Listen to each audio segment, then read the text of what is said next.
was a long weekend of reading about alien abductions and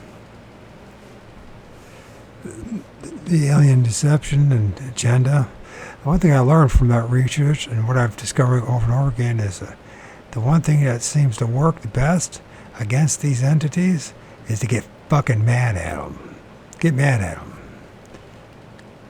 Don't be calling anything else but calling my own personal authority. And have courage to face it when you stumble at it at first, until you feel good about exerting your own authority. So now the next reading is, and then after this, hopefully, will be, going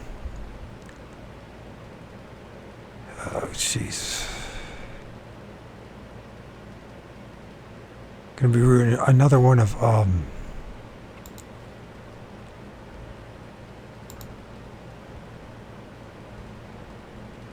Bob Monroe's books. And that book, the second book, I believe this is the book that talks about the Loosh. And how these entities, beings that pretend to be aliens, or angels and demons, feed off our fears and our emotions and our uncontrolled, unbridled passions.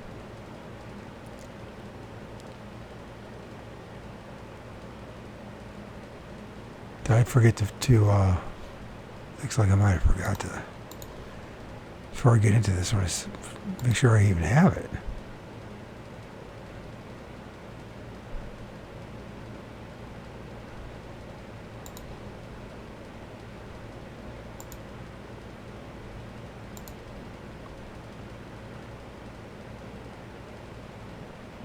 If I can get it, I'm going to get...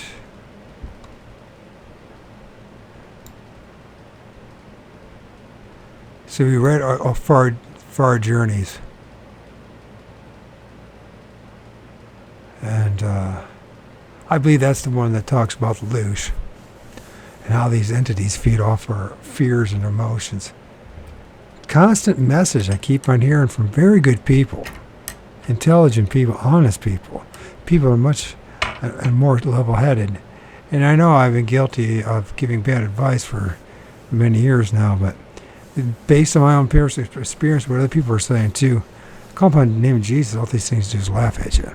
In fact, what they'll do, they'll offer up an image of Jesus, a fake image.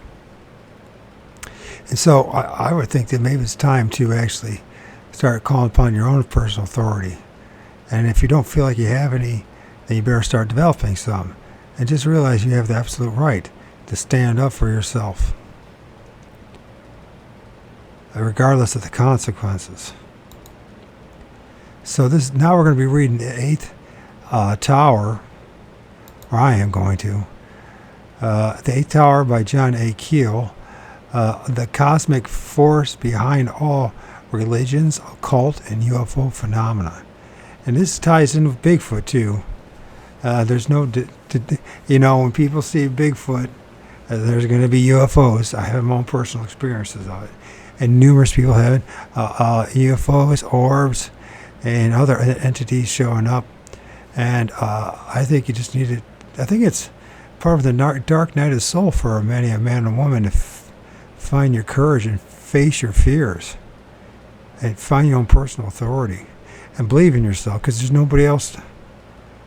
And I think it makes a difference between, in these practitioners of darkness and you and I, is that they recognize that and they do something in negative, but at least they have recognized that's what it comes down to.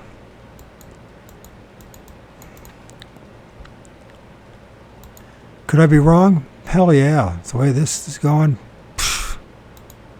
The only constant message is how little truth we any of us have. And I won't be able to continue to the back flap, which I won't be able to unless I go all the way, which I guess I could. Yeah, I could do that probably. The 8th Tower by John A. Keel. Is the human mind programmed like a computer by a force that exists beyond the limitation of space and time? Are we on the thresholds of a new age? when the human race will be drawn into a union with the cosmic powers that have fostered our superstitions. And this is what he says there: fostered our superstitions, our myths and our religions and our philosophies. These questions were first posed by Charles Fort, a writer in the 1920s who studied the strange manifestations that have always haunted mankind. Now John Keel, author and international recognized authority on paranormal, offers a first comprehensive study of the forces that annually produce the things we think we see, For some, just what I said, things that we think we see. For some, monsters with glowing red eyes, seen that, smelling of fire and brimstone. Others, men in spacesuits who land their mysterious machines on our fields. And still others, bizarre aerial objects dominate the night sky. And also there are among us strangely gifted men and women who are able to see beyond tomorrow.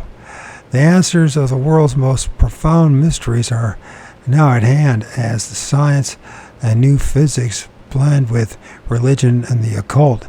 The eighth tower that redefines our reality and explains step by step the exact nature of the energies that have manipulated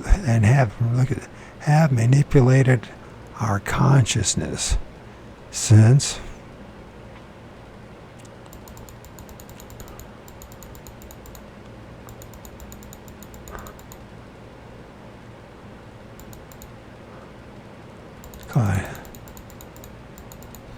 oh, maybe I go this way.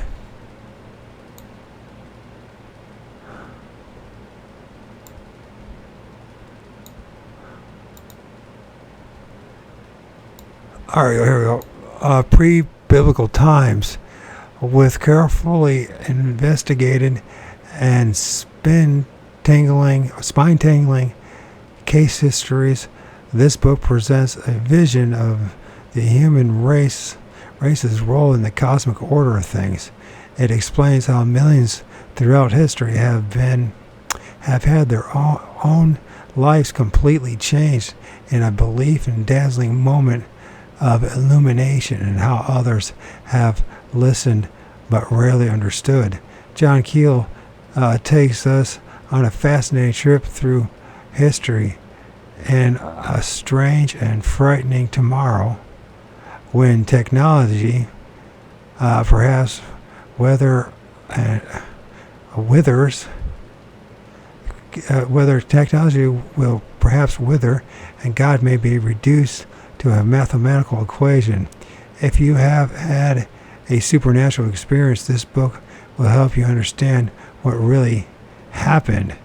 If you haven't, you will be spellbound by the telling of the tale. John A. Keel is an acknowledged leader in the field of UFO investigations. His latest book, The Mothman Prophecies, was published by Saturday Review Press, 1975. And I know it's outdated. This book is what, 50 years old, 50 plus. The problem is no one's been listening to the oracles of 50 years ago or 100 years ago, and we still listen to the yahoos out there. I've been one of them. I'm trying not to be, trying to change. It's a lot of work. Anyways, the eighth tower, John A. Keel, the cosmic force behind all religious, occult, and UFO phenomena. Perhaps man has gone through all this before, perhaps 100,000 years ago, or 5 million years ago. There were intelligent beings who discovered these energies and used them. Like us, they started with pragmatic science and eventually their physics, like ours, found themselves confronted with the inexplicable. Once they achieved direct conscious communication with this force, The values of their material world evaporated. Oneness with the cosmos would eliminate the need for money, for the productivity, for an organized civilization.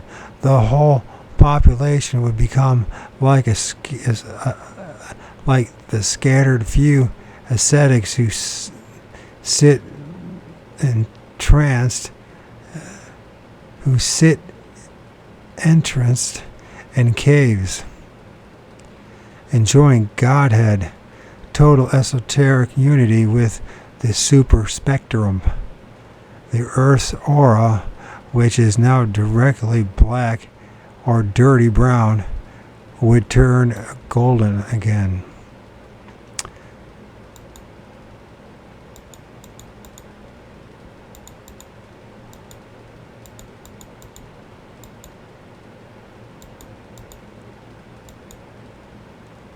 Oh, why am I doing this? I can use it this way. Okay, now that we're back there,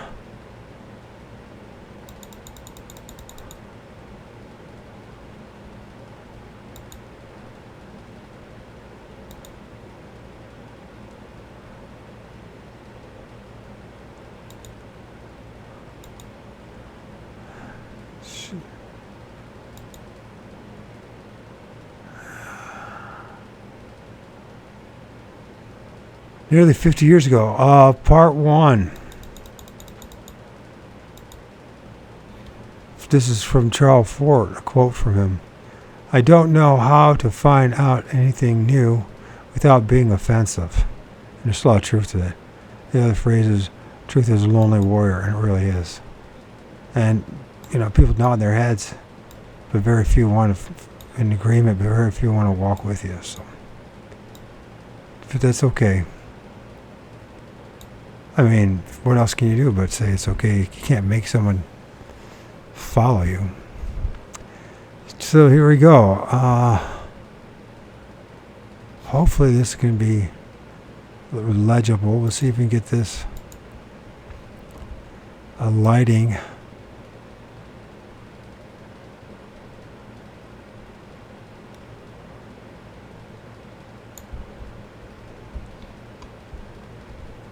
Okay, chapter 1, I guess. What's a nice Jewish boy like you doing in a place like this?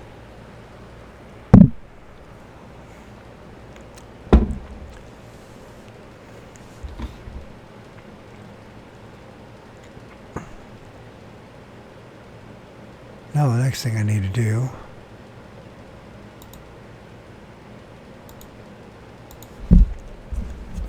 Gistas.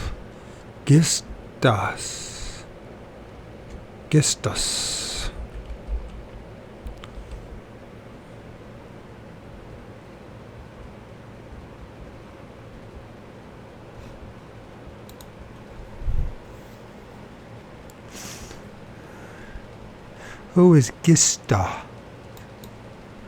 Gistas in the Bible. In the apocryphal writings, the impenitent thief is given the name Gistas. Gistus, that's what it is, Gistus, not Gistus. Gistus, which first appears in the Gospel of Nicodemus, while his companion is called Dismas.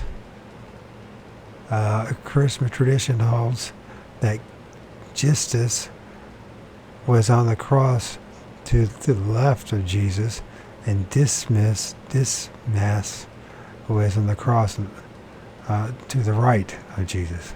So Justus and Dismas. Well, it's interesting because I didn't know that. I never read the apocryphal writings of the book of Nicodemus. Not that it means anything. It's all make-believe, but... So, what's a nice Jewish boy like you doing in a place like this, Justus? A fully accredited scoundrel gasped as the ropes around his arms sawed into his flesh. How come you couldn't beat the bum rap? Dismas grunted. his body hanging loose against the wooden beam, defeated by the irrevocable law of gravity. Between them, suspended from a third wooden cross of questionable workmanship, the man named Yeshua moaned and mumbled incoherently. Unlike his two companions, Yeshua was not tied to the cross beams but had been nailed in place. He was in considerable pain. A heavy spike that had been driven into each of his palms, and his full weight rested upon the delicate muscles and bones of his bleeding hands. The tension on his outstretched arms worked against the other muscles in his body, peculiarly his diaphragm, which actuates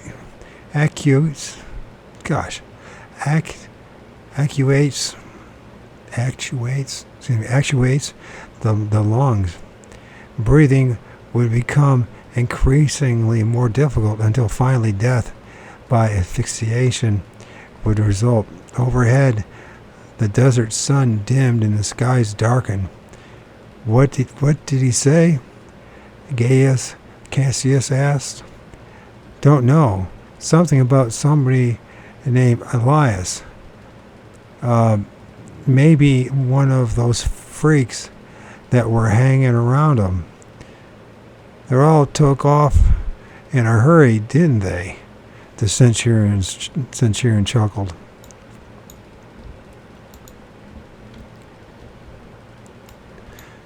This might sound real negative, but it's very poignant. It really is. They wanted to save their own skins. Never saw it fail. What's that you've got there? Cassius asked his friend. The robe that guy was wearing. It's a pretty good robe. Yeah, well, if that's all we're getting out of this, we might as well cut it up. It's too good to cut. It's really a good robe. Okay. Then we'll draw lots. The winner keeps the whole thing. Somebody might as well get something out of this. Funny, that guy made all kinds of claims. He was a real religious nut, you know, and all he left behind was this robe. Rotten business, Cassius winced. A man lives 30 years, and all that's left is a piece of cloth. Nobody will ever remember his name. What was his name anyway? Yeshua, whatever the hell it is. Don't mean a thing. There's thousands of Yeshuas around here. Writing spurious biblical dialogues has been a very profitable business for centuries. Scores of best-selling novels have appeared, all based on minor references. Even single lines in the scriptures, children books, and Sunday school papers by the thousands have presented reconstructions of vaguely defined biblical events. The offering imaginary conversations carefully phrased in the King James English. The reality of those events was certainly far removed from the pious thee and thou of the modern interpreters. As the life and death of a man called Yeshua assumed increasing importance across the centuries, an army of fanatical scholars labored to verify obtuse scriptural references from other historical writings, and a mountain of myth supplanted molehills of fact. Interpretations became a theological art. Did Yeshua exist at all? The slender evidence accepted by billions of people during the past 2,000 years wouldn't stand up in a modern court of law. It does not even meet the more flexible standards of contemporary journalism. The ancient codices and parchment scrolls recounting the life and death of Yahshua were compiled many years after the events and were based upon hearsay instead of direct eyewitness testimony. And while they presumed knowledge of the intricate details of Yahshua's birth, these codices offered no information whatsoever about his life, the formative years, nor do they furnish substantive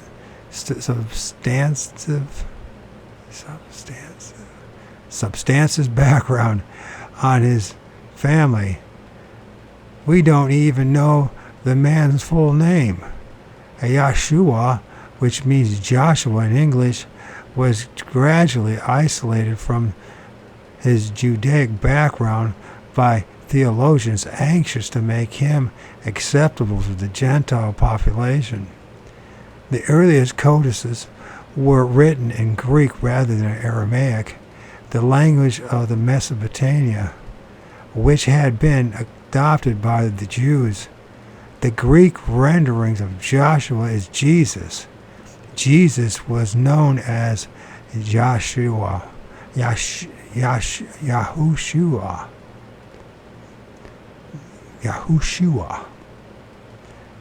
Or Yahshua, depending on how you want to pronounce it, during his lifetime, and the Greek version did not come into uses until about AD 100, nearly 2 generations after his death, and I would have to argue alleged death. The term Christ or the Christ was not formally added to the name Jesus until about AD 400. However, Yahushua's disciples were contemptuously labeled Christians a few years after the crucifixion. Christ stemmed from the Greek word Christos, the translation of the Hebrew Mashiach. Oh God, I can't say the damn word. Let me try it again. I've heard it said a million times. It never really resonated with me. Lots of people have heard him say it. First thing we'll do, Mashiach, I think is what it is, right? Mashiach.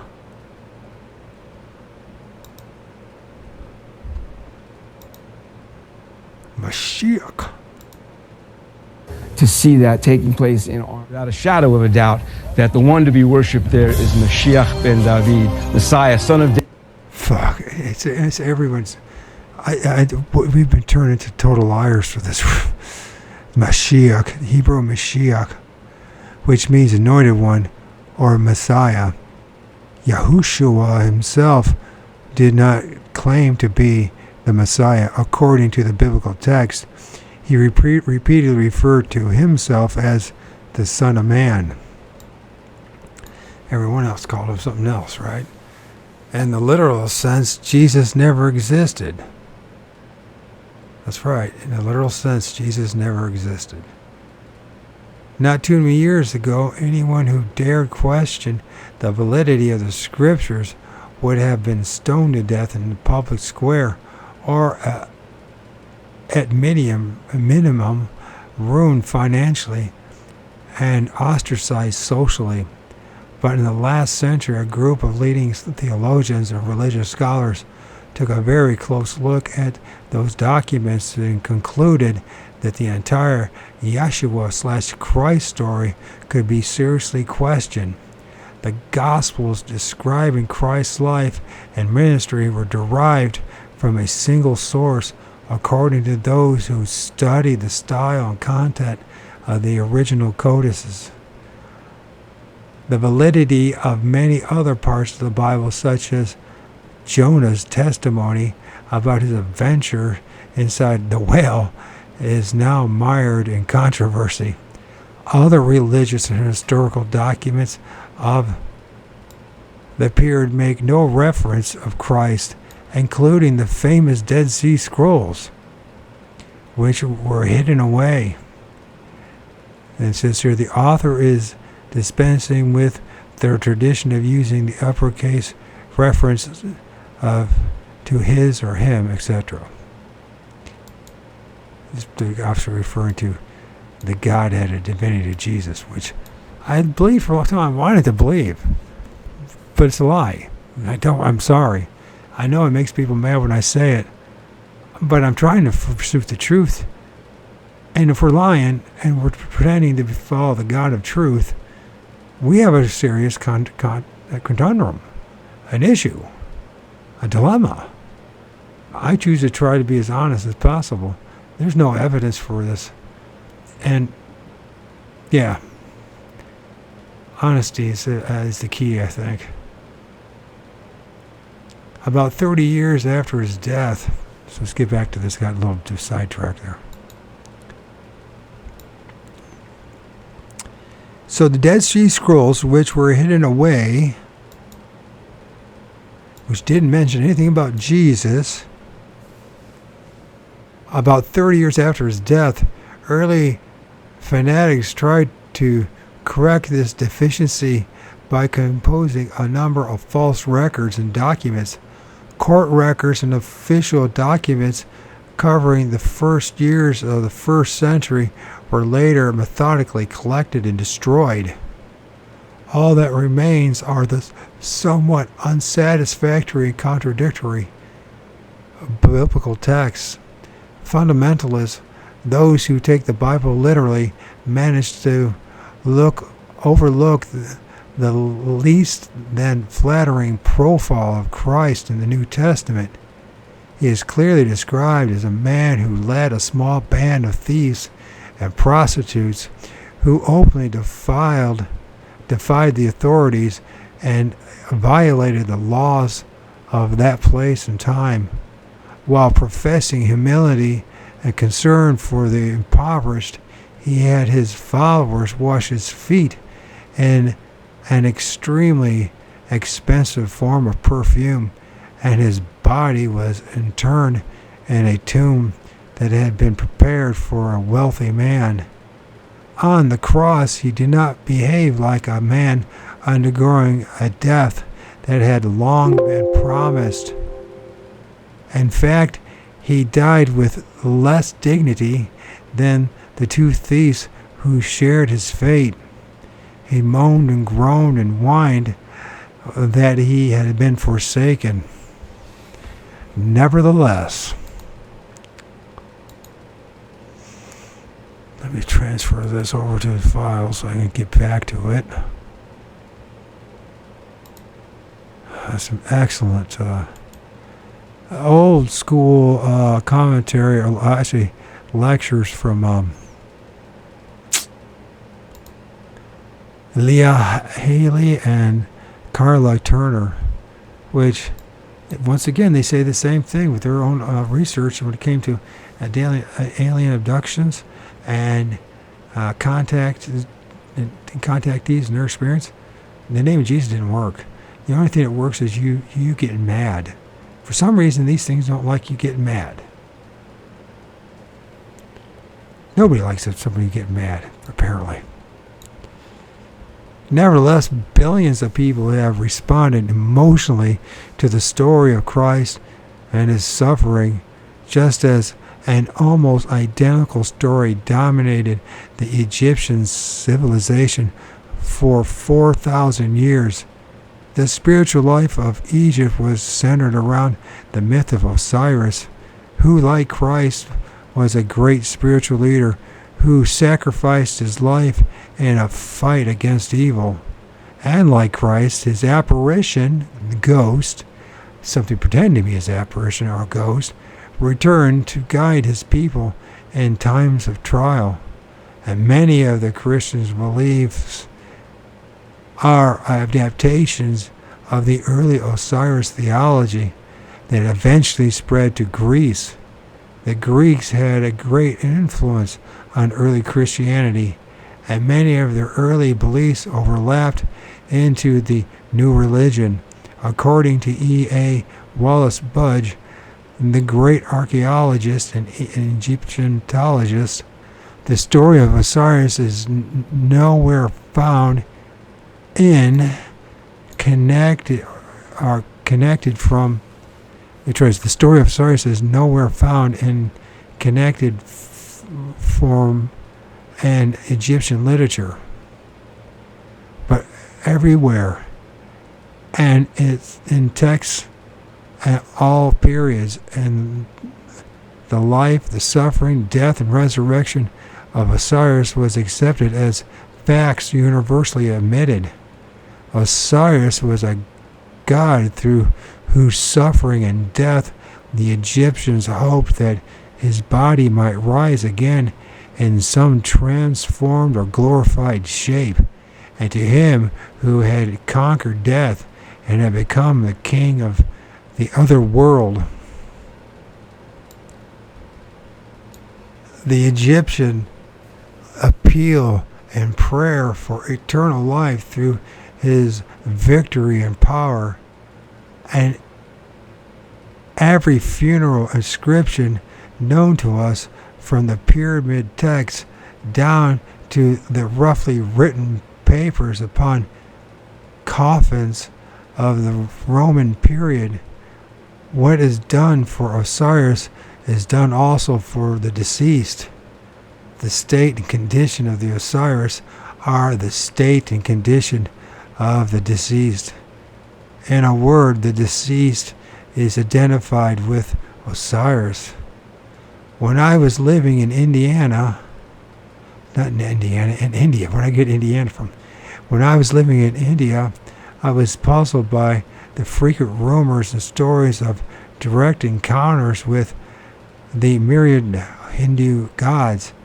Even today, lone individuals strolling through the bush reportedly come upon luminous entities who resemble the fierce deities of the ancients and receive messages designed to support and enhance their particular beliefs and frame of reference. Similarly, apparitions resembling the traditional artist concepts of Christ appear annually before thousands of people, offering them comfort and reaffirming their belief. I have interviewed several of these recipients and have been impressed by their mental stability, honesty, and sincerity. In order for the myth of Osiris to have survived for 4,000 years, it is very probable that apparitions of Osiris also manifested themselves frequently and repeatedly, generation after generation. The central problem is not the questionable reality of these images of Vishnu, Osiris, and Christ. It is the human and or cosmic system that produces the entities and the beliefs they motivate. Are these things mere hallucinations, tricks of the human mind, and malfunctions of the human sensory apparatus? Or are they produced by a mysterious exterior force that has the ability to manipulate us? If so, what is the purpose underlying such manipulations? These are not easy questions to answer. The existence of Christ is of less importance than the influence that the belief in his existence has had upon a large segment of the human race. Even the biblical texts admit that Christ had little or no effect upon his own people during his lifetime. It was not until after his death that the Christian movement was born. His disciples wandered leaderlessly across the Middle East, preaching his teachings. Then it says, if we go any further, E.A. Wallace Budge, The Egyptian Book of the Dead, New York, Dover Publisher, Inc., Dover Publications, Inc., 1895. But if Christianity had relied on a few wandering illiterates for its preservation, we would still be worshiping Zeus and Baal, or Baal, depending on how you pronounce it, Baal. That's another way to say it, I guess. Christ was more a symbol than a founder of a new theology. The theology was born from the Egyptians and the Greeks and refined over the centuries by scholars and intellectuals, tailored to suit the continuing manifestations of seemingly supernatural forces. The manifestations described in the Bible are still occurring, often on a worldwide scale during given periods of time, and we are just now beginning to understand the mechanisms that causes them. Before the end of the century, we will have a complete scientific explanation. Of course, we didn't, but it's been a little cynical there. And many of our religious and occult beliefs will have to be revised or abandoned altogether. Well, that is self-evident. Any thinking man or woman should recognize that. Just when it's going to happen, that's a whole other thing. I guarantee you what we witnessed the past 3 years, that what we're reading about right now, had a big influence on what we've experienced the last 3 years. And what was revealed in the past 3 years. Jesus didn't show up, and a whole lot of churches got closed because we all discovered who's really in charge here. And it ain't Jesus. And that does not make me happy to say that, because I read the whole Bible through twice online. From Genesis to frickin' first verse of Genesis to the end of the last verse of Revelation. I read the New Testament 6 times. I was hardcore about the whole thing. That was my downfall. I read. I used the Creator's gift, my mind. It screwed up everything. And I'm living proof that you don't have to have that sharp of a mind to figure this shit out. In Acts of the Apostles, the story of Paul's conversion is repeated 3 times in Acts 9, 1 through 19, 22, 5 through 16, and 26, 12 through 18. It describes a series of manifestations that have occurred repeatedly in modern times with only minor variations. Surprisingly, these manifestations are largely ignored today, even by the theologians who complain that God is dead, that the wonders of the biblical time have long since ceased. We are in fact surrounded by the same kind of happenings that were once regarded as miracles. Saul of Tarsus was a tent maker, allegedly, and a man of some education, allegedly, when he set out on the road to Damascus to join a battle against the growing Christian cult. At high noon on the desert, a blinding light above the sun appeared suddenly, and Saul fell flat on his face, possibly going into a trance.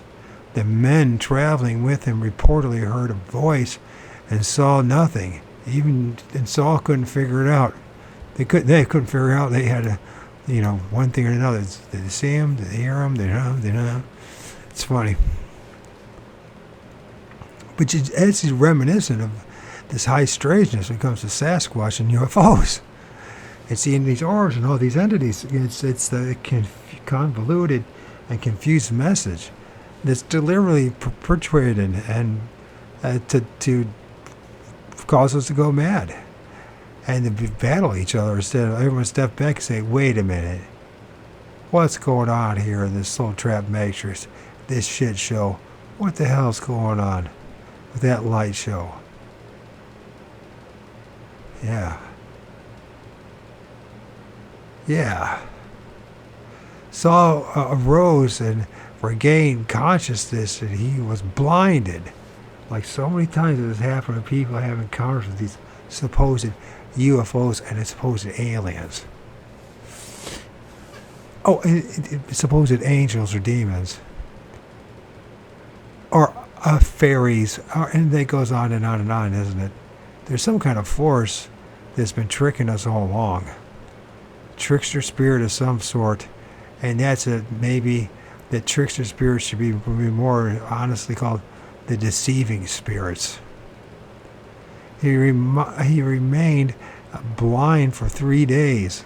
Then Ananias, a Christian who had visions, there you go, was guided to Saul and touched him and cured his blindness instantly.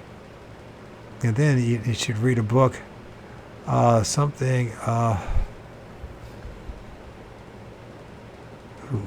the name of that book? It's from Carol Turner as well. It's about Ted Dice is his name. Anyways, I'll read that as well. Can't think of the name right now.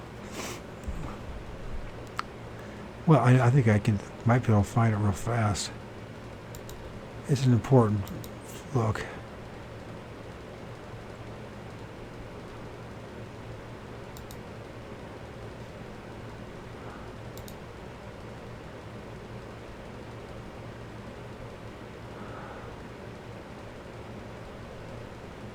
Okay, let's look it up. What's her name? It's Carla L. Turner, because I think it's another important book for everyone to read. And I challenge you to prove wrong to me that it's not an important book to read.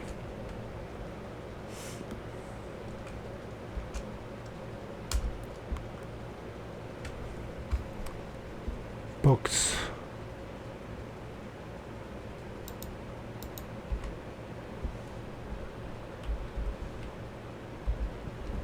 Okay. That's why you have to read and compare notes and compare your own personal experience, because it's really easy to get screwed over. Really easy to get screwed over in this system. A masquerade, it's called Masquerade of Angels. And that's a very important book to read. And I think after I read the Robert Monroe book of Far Journeys, then I'll read that. Our only hope out of this place is our own. We have to show a personal authority, and we also got to understand that the people around us can't help what's going on and what's happening to them. We have to realize who the real enemy is, and that is this force that's around us, whether it's the Daemers or whatever you want to call it.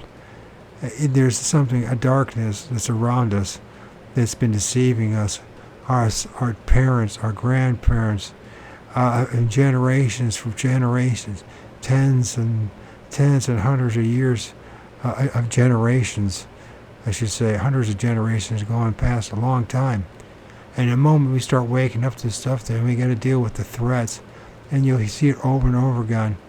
The same old thing, the end of the world.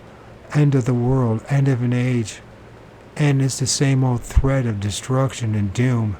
They use all this fear and all this manipulative and then empty promises to calm us down and then pump us up again, and it's sick what they're doing to us. I'm not just making this up. If you really look into this, contemplate the idea of Loosh, or whatever it ends up to being, because they probably lied to Bob Monroe as well. But whatever's going on, they're feeding off our suffering and misery and pain. these things that are doing that are the ones responsible for all the misery and pain in this world. But they'll try to tell you it's yours and my fault. It's our fault for the world that's falling apart and decaying. It's our responsibility. The same entities that claim that they're responsible for making us are this, but then they don't want to take any responsibility at all for their creation. Because the truth is, this is a giant luge farm. This is a giant battery to produce whatever it is, whatever we produce, whatever this energetic flow, negative or positive, whatever it is, we produce it. And that's what we're here for. There is no lessons to be learned except one thing. Take authority of yourself. Take control of your personal autonomy and demand not to come back here again. And just as we're seeing right here, right now, and for our faces, the deception at every level, and do not think that that's not going to be that way on the other side, but 100 times worse. And we'll barely be able to get through it. The love bombing, the doping, the drugging, and you just have to somehow fight through it. And don't forget the terror as well. And they're going to throw everything at you to try to keep you from getting out of here. But clearly Jesus is not going to be the answer, because they don't. It's part of their deception. Jesus is part of their deception.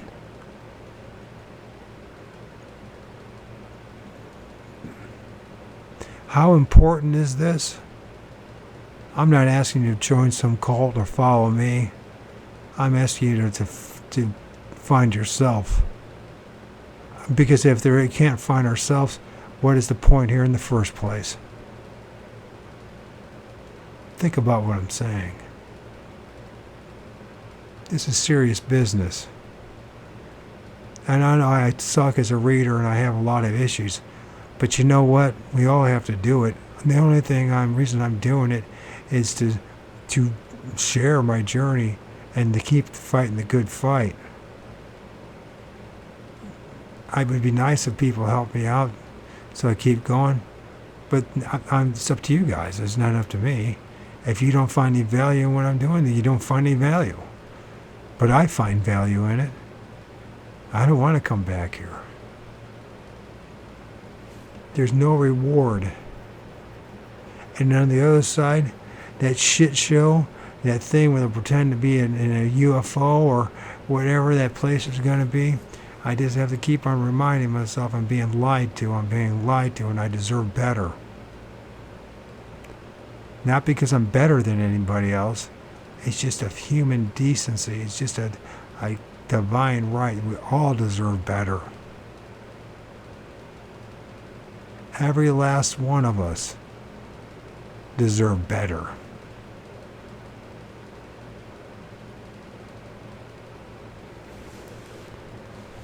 And clearly, if you go along with agendas in this place and you go along with the matrix, then what is it you're accomplishing? Anything you're accomplishing is you'll get your token rewards in this life, and maybe you'll be one of the good gifted ones, and you'll keep coming back to keep contributing to the misery and the pain and suffering, and your only reward is that the next time around here, the squalor that you live in won't be as nasty as the guy you perceive to be less than you.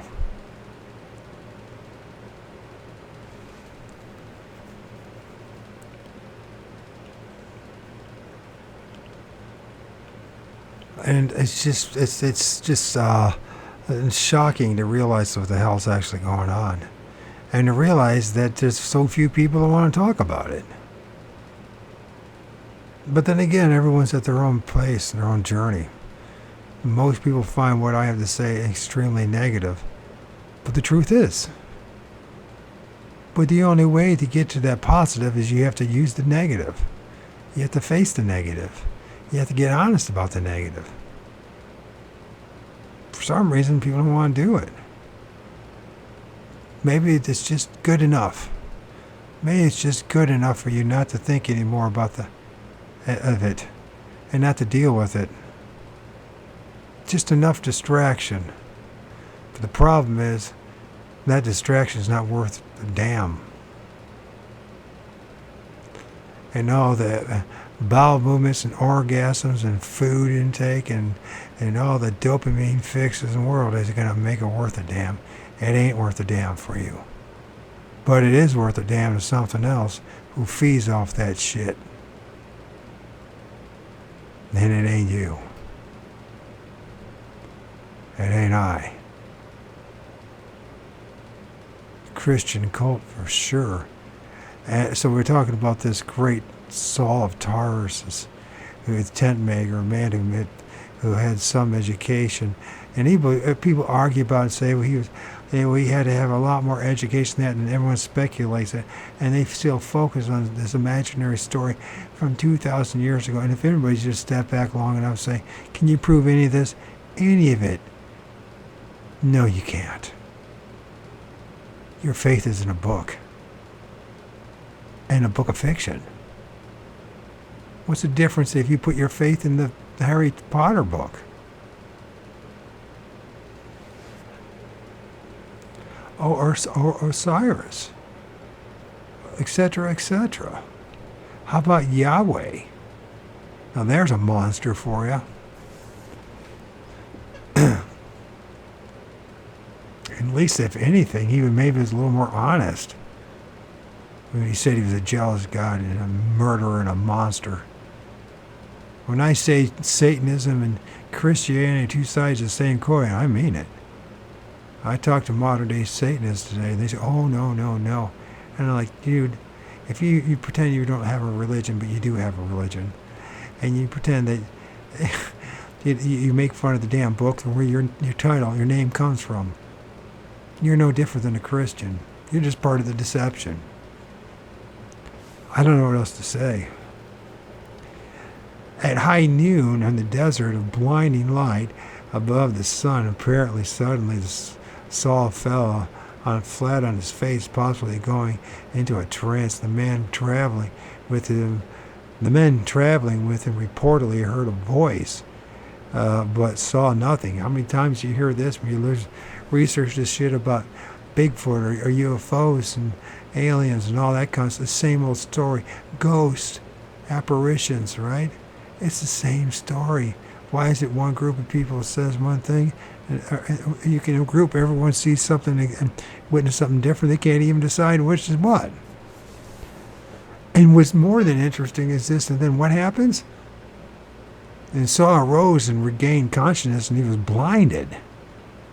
He remained blinded for 3 days. And then Ananias, a Christian who had visions like all the other ones, like you name it, the visions.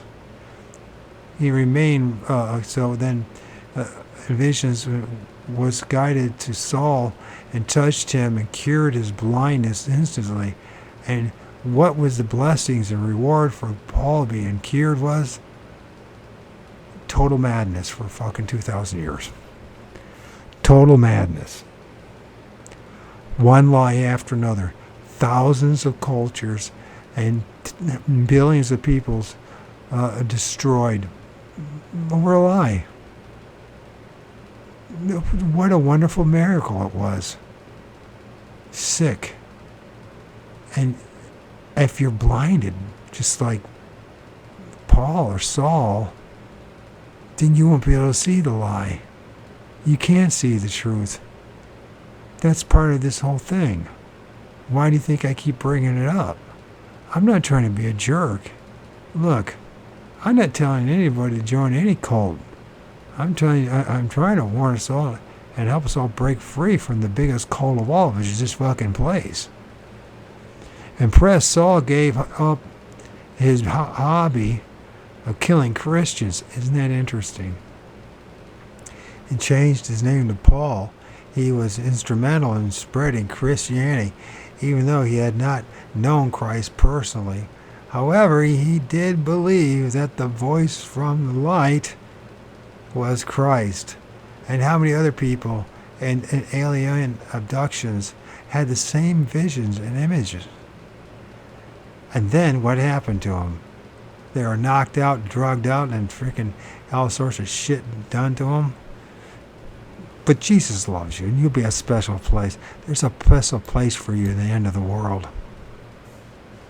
And you come back and you'll have a resurrected body. Woohoo! Blinding aerial lights from an unknown source still appear hundreds of times each year, and thousands of witnesses have suffered temporary conjunctivitis similar to the eye burn you can experience, just like so, on a beach if you don't protect your eyes from the sun. This is caused by the ultraviolet actinic rays. The actinic, I think that's actinic rays. ACTINIC rays. The ultraviolet rays. And it's one thing I don't hear enough about from people. Everyone talks about the infrared. Well, where's the ultraviolet camera lenses for the night? I bet you would be pretty shocked if you started using that one too. Which can also tan your skin. Loyal flying saucer fans around the world have documented numerous cases of this. An even more curious effect of these meandering nocturnal lights, as the U.S. Air Force calls them, and now they want to call them UAPs. And people says, and I'm listening to these physicists and they're saying, no, damn it, it's UFOs. It's unidentified solid objects. Is it all solid objects? No.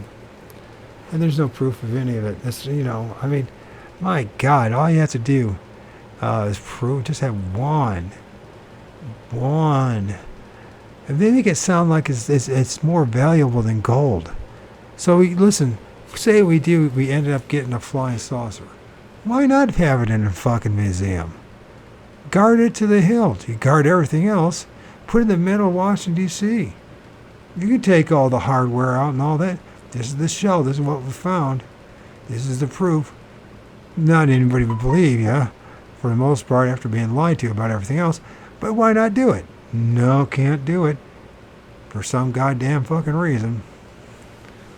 Oh, we can't let the other guys know about it. Meanwhile, we have that double-headed phoenix, the Freemasonic flag in Russia and in Scotland and everywhere else, and they're all tied in together, and the two heads and two wings of the Roman Empire, as if they're pretending to fight each other, and really what they're doing is the same old shit they've always been doing.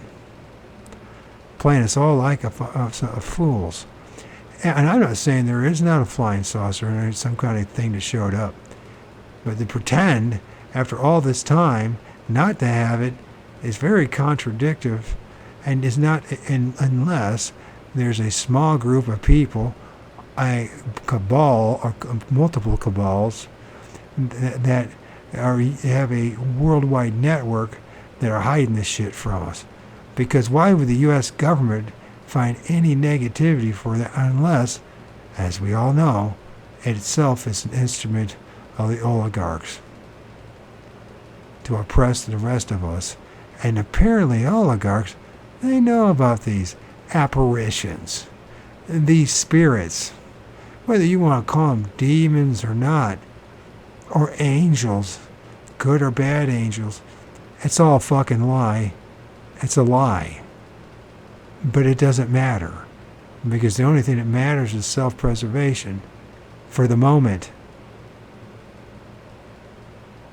Until you realize it's not worth a damn to live the lie anymore. And so what if you live out in the streets?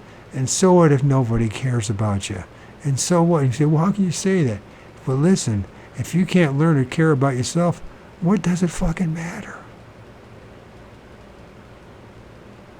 Because if the rest of the world can't care about you, which they're going to struggle to do it, and the best they're going to do is some superficial, shallow gestures, like, oh, hi, how are you, I love you, and this kind of crap, then you're going to have to do it. They don't want you to do that. And they don't want you to assert your own personal authority. And they don't want you to get mad. because then you're a threat. It's insane. But it must be the only way. Does that mean you can't care about people and be merciful to people? No, I'm not saying that. That's actually absolutely necessary. But you also understand it's not going to be reciprocated. It's not going to be mutual. The more honest and legit you are about shit, the less of a salesman, a used car salesman you are, and the more honest you are, the less, the further the popular you're going to be. And that farthest thing is going to be the case.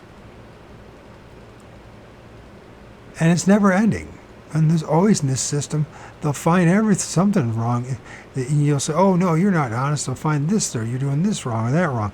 There's so many rules and regulations that take you down. It doesn't matter. And they just use it against you, even though you didn't do anything wrong.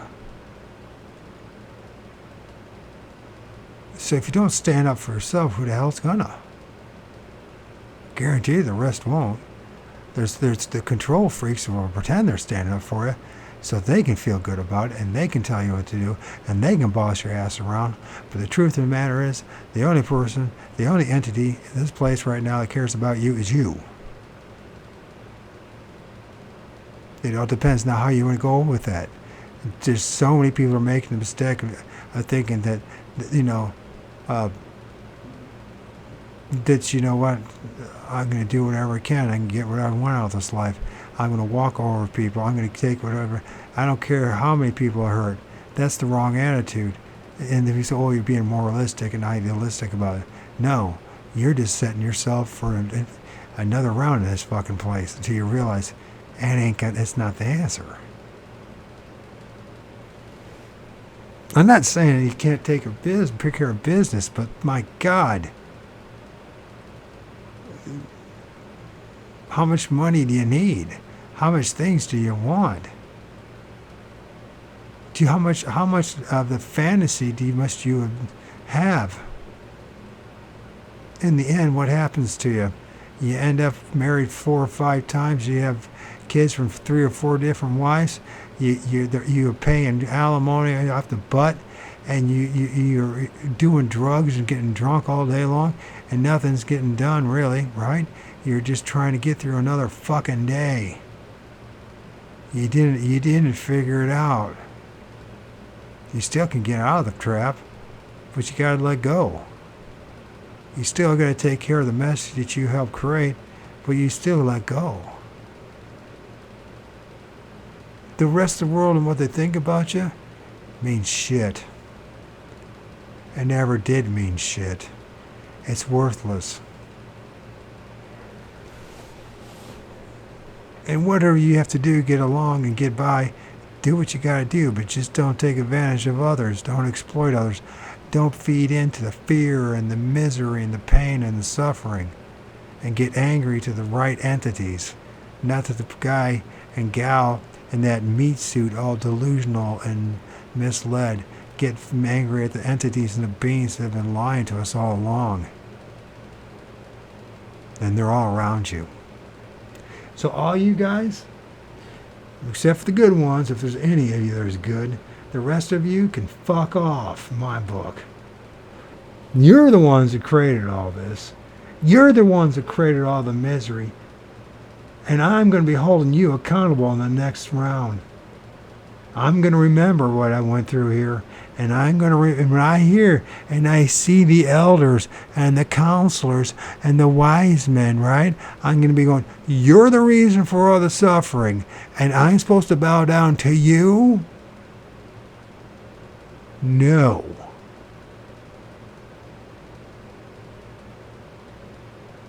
I will not bow down to you for nothing.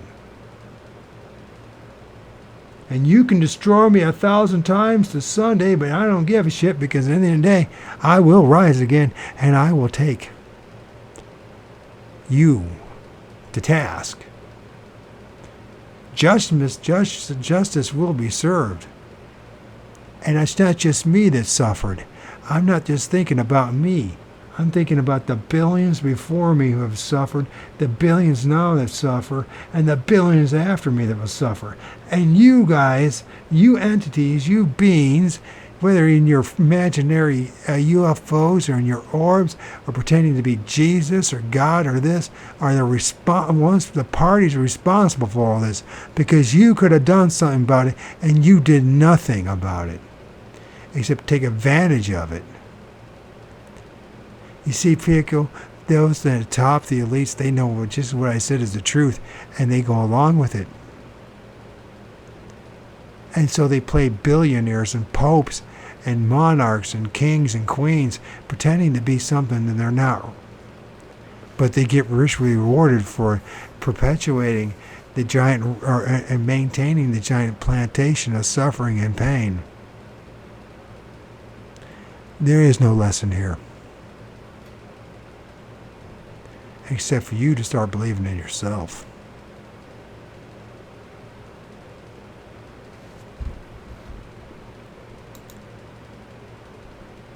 You got to start believing in yourself.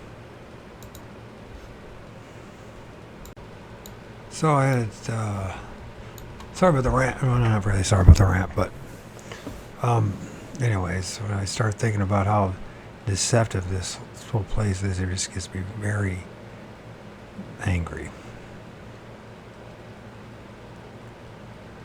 Paul, he was an instrument of spreading this delusion called Christianity. Even though he had not known Christ personally, however, he did believe that the voice from the light was Christ.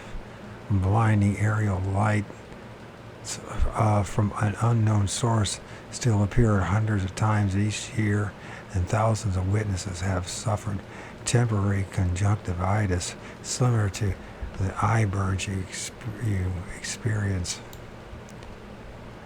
on the beach if you do not protect your eyes from the sun.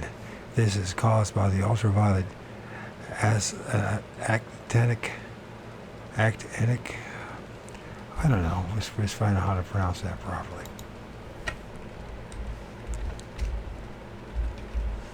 Instead of pretending.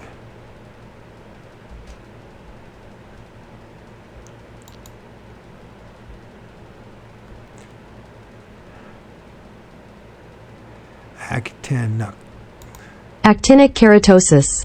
Actinic rays, which can also tan your skin. Loyal flying saucer fans around the world have documented innumerable cases of this. An even more curious effect of these meandering nocturnal lights, as the U.S.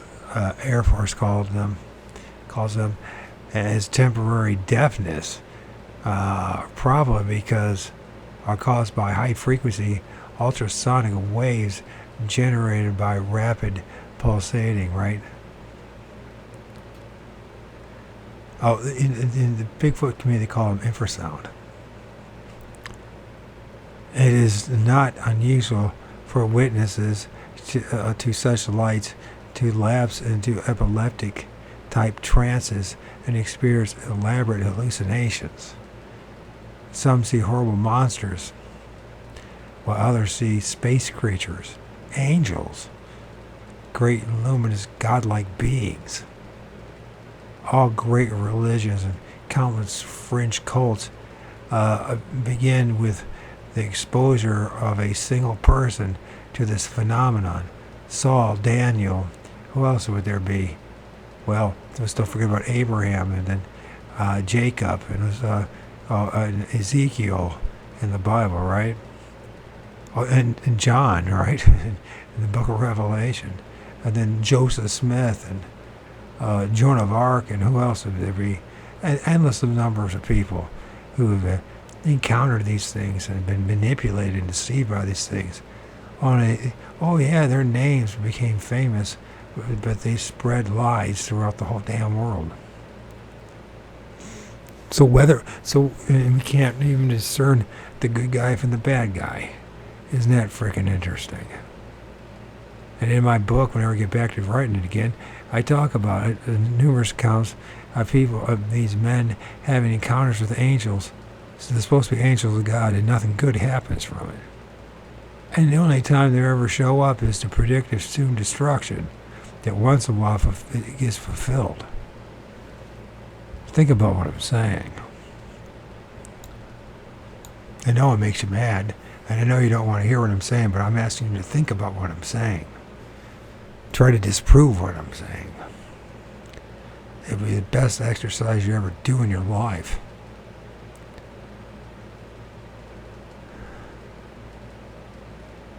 Or you can become the atheist and just bury your head in the sand and pretend it's not happening.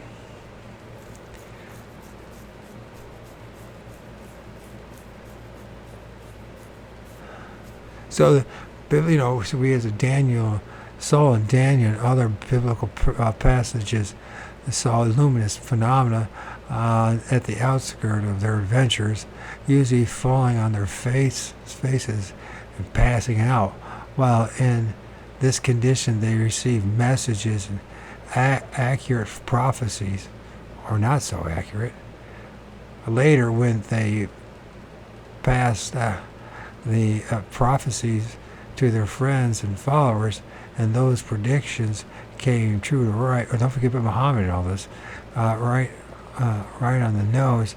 They felt the holiness of their condition had been proven. The ranks of their followers grew. It was this process that inspired the spread of Christianity, Mohammedanism, Judaism, and every other ism out there. In other ages, the same process spawned the pagan religions and the myths of the demigods, or demonology, and the demigods. Jesus was a demigod, and people don't even think of that. That's 100% Greek. Half man, half God. A god, some entity impregnating a woman.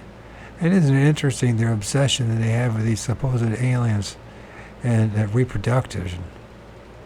Except they don't really are not all that interested in it. They're interested in controlling and manipulating and violating people, because they violate and sodomize little children. Think about what I'm saying. Various studies have found that between 10 to 15% of the population have extrasensory equipment and can see slightly and very slightly behind the narrow band of the spectrum of visible light. They can also project and receive thoughts, ESP, and a few are even able to tune into the future and intercept brief flashes and visions of events yet to come. But the vast majority, let's just be honest, they turn out to be bullshit. So the ones that do end up being right, luck of average, right? Luck of the draw, they become great men of God, right? Sure.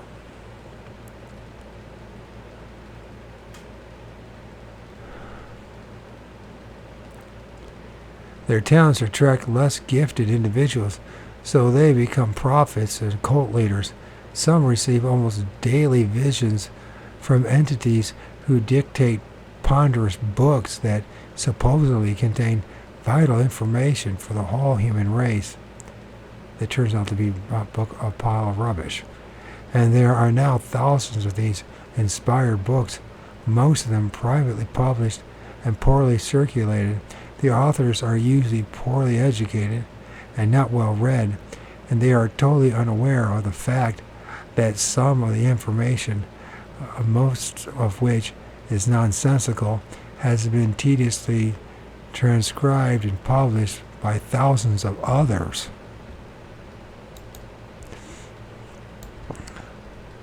Across the ages. In other words, nothing new. It is almost as if some giant photograph in the sky has been patiently playing the same record over and over again for centuries. The early Christians heard that replay of the record that had been stimulated the followers of Osiris thousands of years earlier.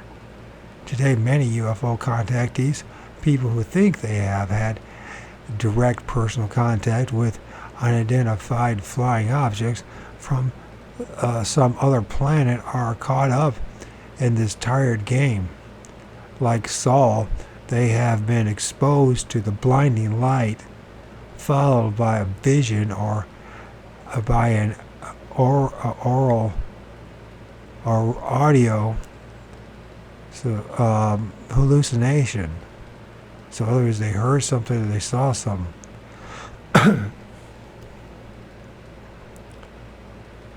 Often the experience is accompanied by an overwhelming sense of euphoria, almost sexual in nature, and many times it actually is. Religious call this an ecstasy. It is a kind of mental orgasm.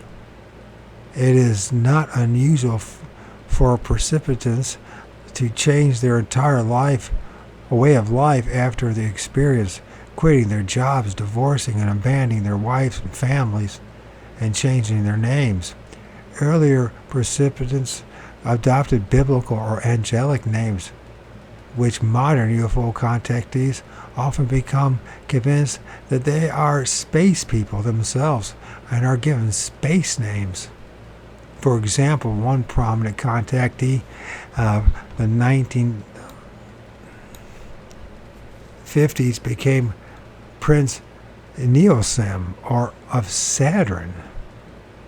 Generally speaking, exposure to this phenomenon is ultimately destructive to the individual. He or she is reprogrammed to self-destruct. Saul/Paul died in prison. Others have been murdered and assassinated. Suicide is common, as are complete emotional breakdowns. At best, the victims are reduced to fanaticism. The pale religious zealots proudly exposing themselves to laughter and ridicule on the city street corners are often victims of this visionary process. So too are the fiery-eyed flying saucer advocates who preach the polarity of inhabited worlds and the arrival of the brothers from space who are coming to save us from ourselves. This cosmic system of reprogramming the human mind was brought under temporal control when the world was divided up by great religions.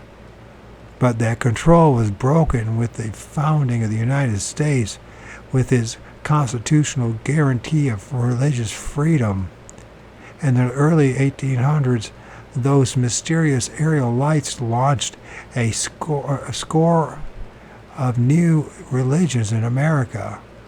A boy named Joseph Smith fainted dead away in a fainted dead away in a so he fainted dead away in a farm field in New York State, and heard from the angel Moroni that turned everybody into morons. He founded the Mormon religion and was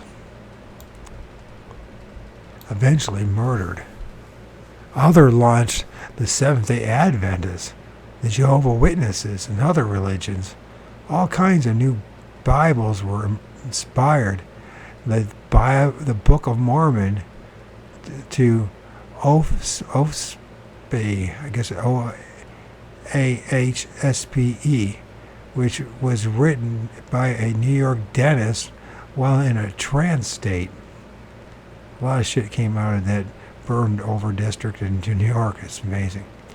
Just as the Muslim Bible, the Quran, had been dictated to the Prophet Muhammad a few centuries earlier, large portions of the Bible were undoubtedly produced in the same way, dictated to psychics who humbly accepted the prophet's role.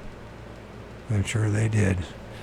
Modern UFO contactees are often able to describe their experiences and the long and involved spoken messages of the benign Space Brothers in a sing-song, mesmerizing manner, as if the whole thing had been implanted in their brain by rote.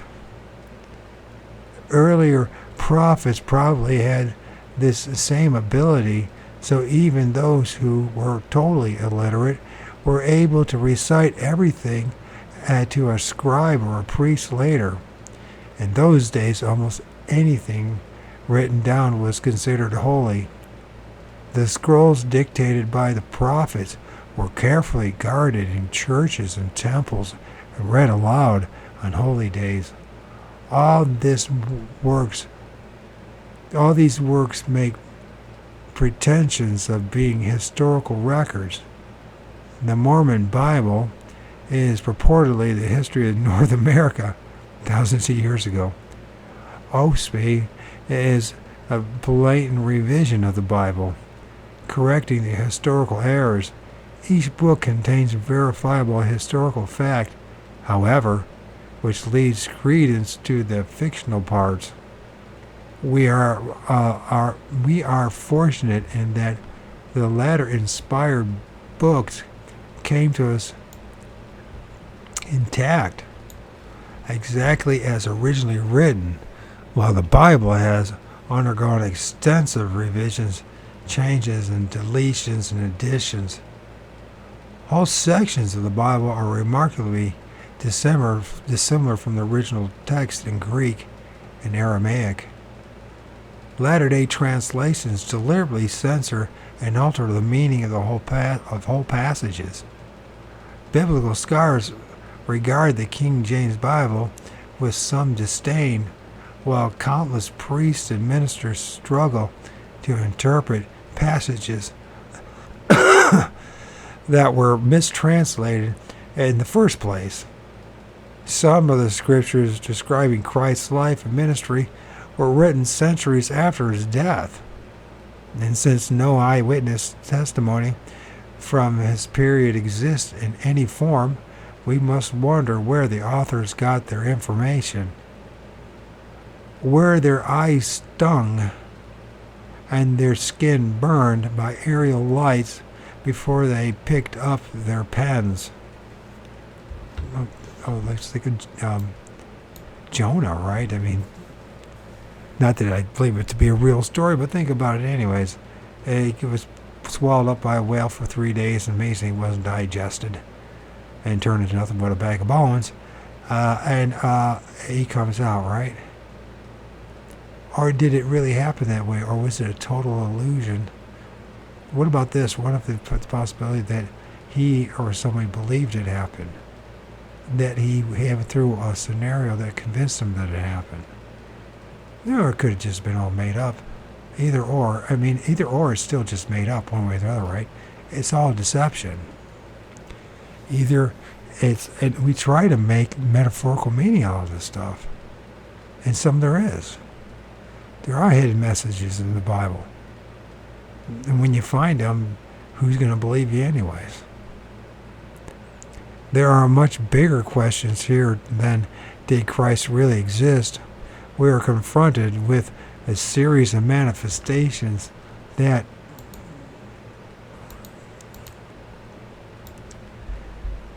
indicate that the human mind can be programmed and reprogrammed like a computer, that human senses can be made to see anything and hear anything at the whim of the phenomenon, that our reality itself can be distorted by some mysterious force.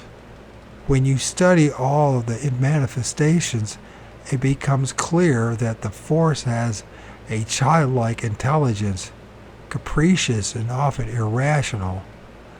We have to turn back to Job's anguished cry, "Who is God and why is he doing these terrible things to us?" Which, by the way, the Bible makes it very clear that it was Jehovah, Yahweh I should say, who was doing it. He was just using his body, his servant, Satan, to do the dirty work for him. But it was God's will, and he made sure it happened. Oh, he made up the difference. He gave him a new family, they say, and new wealth and riches. And, fuck the old family. The old kids, fuck them. Who cares? You got new ones. We got a better, new improved ones, buddy. Sick. Sick it is. Questions that seemed totally unanswerable a few years ago can now be answered, at least partially.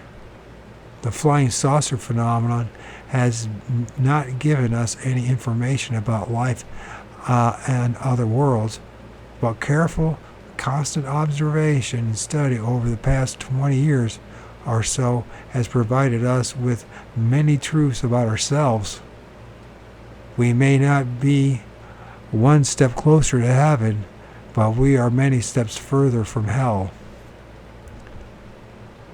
Chapter 2.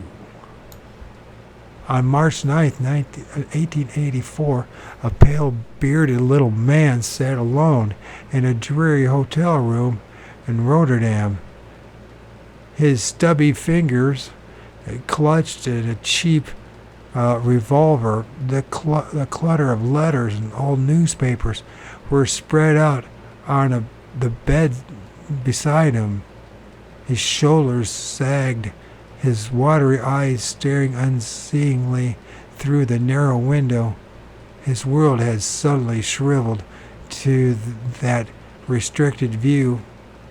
A glint of the wintry sky and the red brick paving of the foreign street. There was a soft click as he drew the hammer back and slowly raised the gun to his temple. The death of Moses Wilhelm Shapira was barely noted in the press.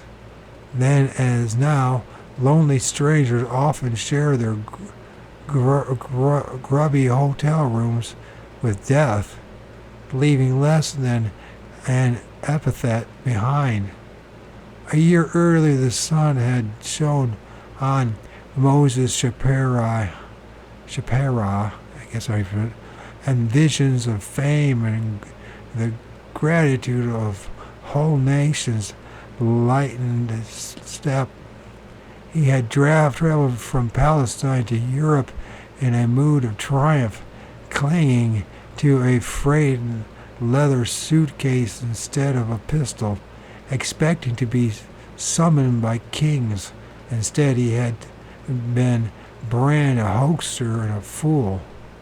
The content of his suitcase had been scorned by the great scholars of the day, and their laughter still rang rage in his ears even as the pistol hammer snapped forward. Some shepherds had come to Shapira, little tourist shop on a back street in Jerusalem, and after him dark fragments of parchment that they claimed to have found in ancient vases in a cave near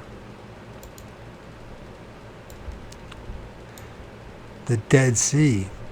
He sat up nights studying the faded writings, his excitement growing. He had in his hands, he thought, an original manuscript of the biblical book of Deuteronomy, and so he left for Europe to present his discovery to the world. In Berlin, Paris, and London, distinguished archaeologists and theologians examined Shapira's parchments without enthusiasm. Obviously, such fragile documents could never survive for long in the dry desert air. They had to be shameless forgeries, and the little man himself had to be a mere con artist seeking an easy fortune. So he was publicly denounced and disgraced and made the subject of vicious cartoons in the press. And the Dead Sea Scrolls were doomed to sit in their tightly sealed vases in that cave for another 64 years before another pair of Bedouins would find their hiding place. Ah, you say, that was nearly a century ago, Moses Shapira would have received a fairer hearing in our own enlightened age. He would have been written up in the National Choir and made a guest on What's My Line? Or would he? When the psychiatrist named Immanuel Velikovsky studied the world's myths and legends to construct a curious cosmology of the worlds in collision, he was unanimously attacked by the scientific establishment as a crank. His theory about Venus originated as a comet cast from the misty body of the planet Jupiter ran contrary to the accepted beliefs of the astronomers in 1950. Leading scientists applied so much pressure on his publishers that the editor who had discovered Velikovsky was fired, and the book was transferred to another, more courageous publisher. But 20 years later, and the space probes of NASA and the Soviet Union sent back evidence that supported his once outlandish speculations. Today, a new generation of scientists embrace his theories, and the old man must sit in his house in Princeton chuckling quietly to himself as he looks over his 1950 scrapbook. We clicked our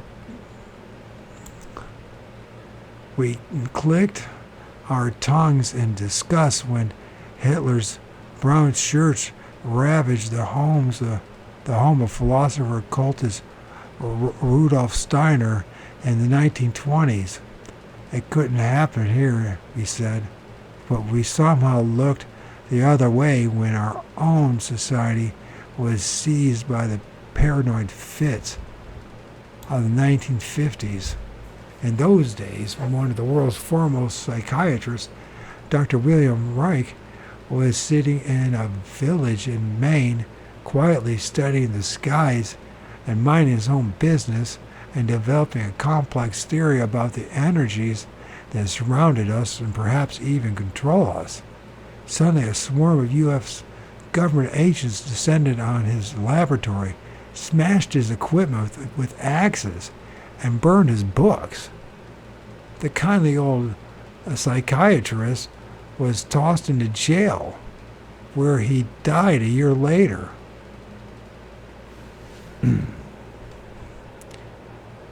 That's right. That's God bless America.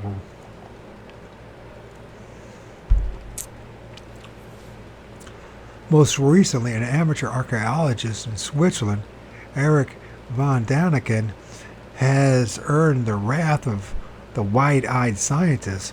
His book, Chariots of the Gods and the Gold of the Gods, have enjoyed phenomenal worldwide success, even though the theories he presents have been kicking around since the 1920s and have long been a staple storyline with science fiction writers. He has merely rehashed the notion that the gods of the ancient world were actually astronauts from some distant planet. His evidence, like Velikovsky's, consists largely of myths and legends of other ages, but unlike Velikovsky, he sees evidence of extraterrestrial intervention in every ancient cave painting and every old stone carving, and he has managed to enrage everyone from collegiate bone collectors to religious scholars. That learned journal, Science, has even editorialized against him, urging all true blue scientists to take up arms against the dragon of pseudoscience. If his books had flopped and been read only by little old ladies in tennis shoes, science would have ignored him. For some reason, scientists couldn't stand success even when it comes to a member of their own club. lead on DeForest, the inventor of the radio tube, had to flee to Europe after American scientists denounced him as a hoaxer regarding his outrageous claims for his little modified electric bulb as impossible. They accused Edison of ventriloquism when he unveiled the phonograph. The Wright brothers were laughed out of the country and went to France for recognition. Did you know that? Simon Lake, the inventor of the modern submarine, also had to cross the Atlantic to find acceptance. The list is long and painful.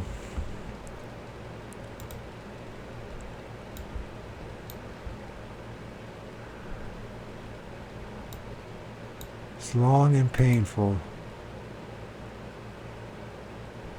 In 100 laboratories scattered around the world, scores of scientists are now recovering the steps of Dr. Reich discovering the mysterious forces that he'd observed and tried to interpret. Reich thought sex lay at the bottom of everything, so he postulated the existence of orgone, an energy radiated by lovers at the moment of orgasm. The Food and Drug Administration apparently regarded orgasm as a downright un-American, even though religious had been talking about the same thing for centuries. The theological concept being based on the power of love.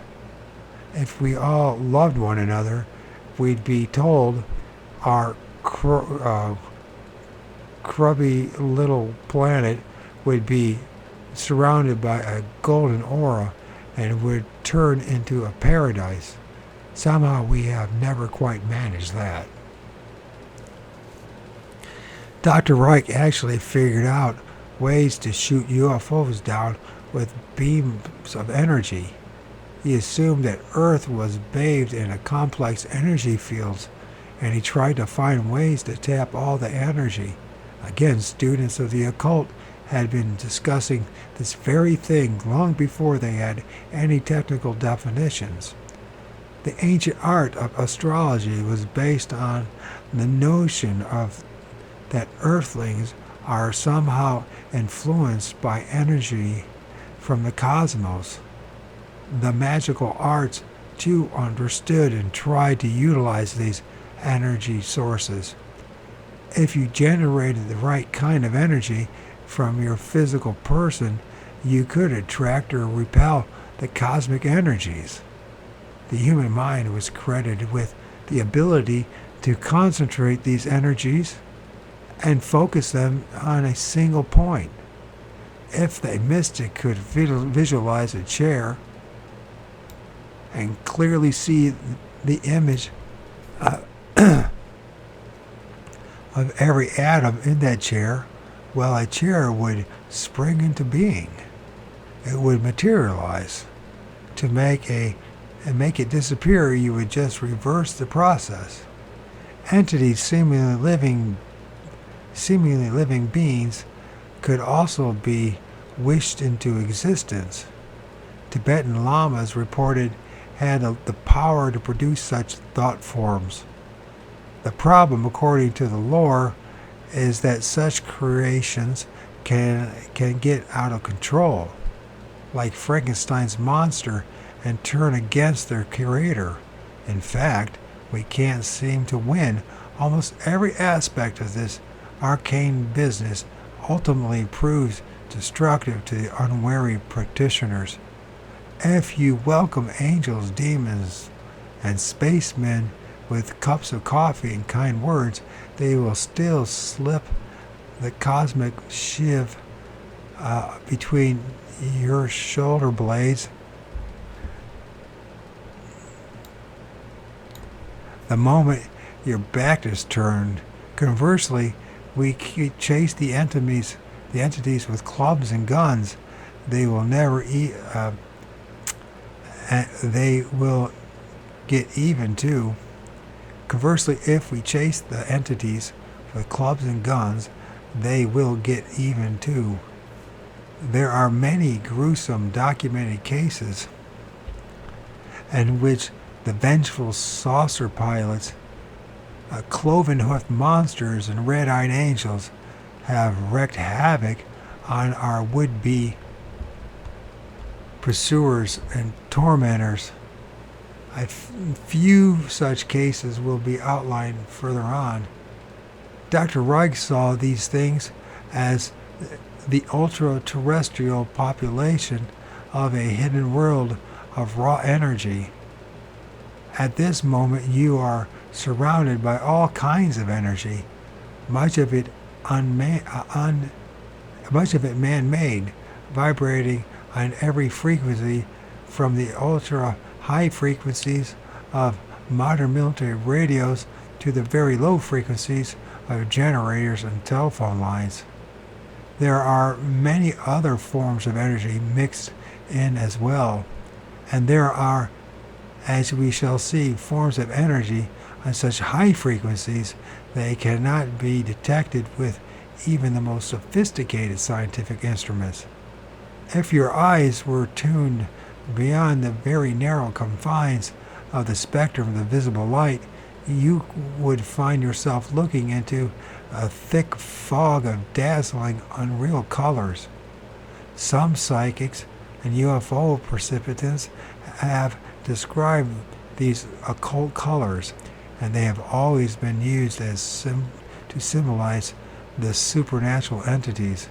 If you could peer into this super spectrum, you would undoubtedly see some frightening things, strange shapes, and eerie ghost-like forms moving through a sea of electrical energy like fish in some alien sea.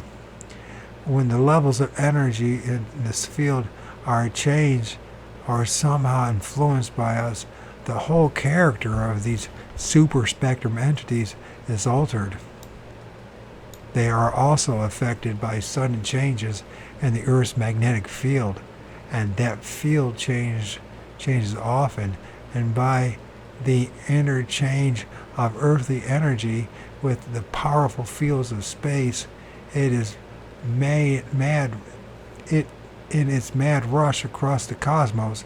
The Earth is constantly passing through different energy fields, like a train traveling across Europe and passing through many different countries. Radio astronomers are just now becoming aware of these energies, although occultists have been referring to them for centuries. The standard definition of God is light, is just a simple way of saying that God is energy, electromagnetic energy. He is not a he, but an it, a field of energy that permeates the entire universe and perhaps feeds off the energy generated by its component parts. Your own memory, which is nothing more than electrical circuits in your brain, could be feeding this cosmic brain, and thousands of years from now some super psychic might be able to tune into the specific frequencies of your mind and glimpse the residue of your life and all those rotten things you have been doing. The concept of a super mind running the universe objectively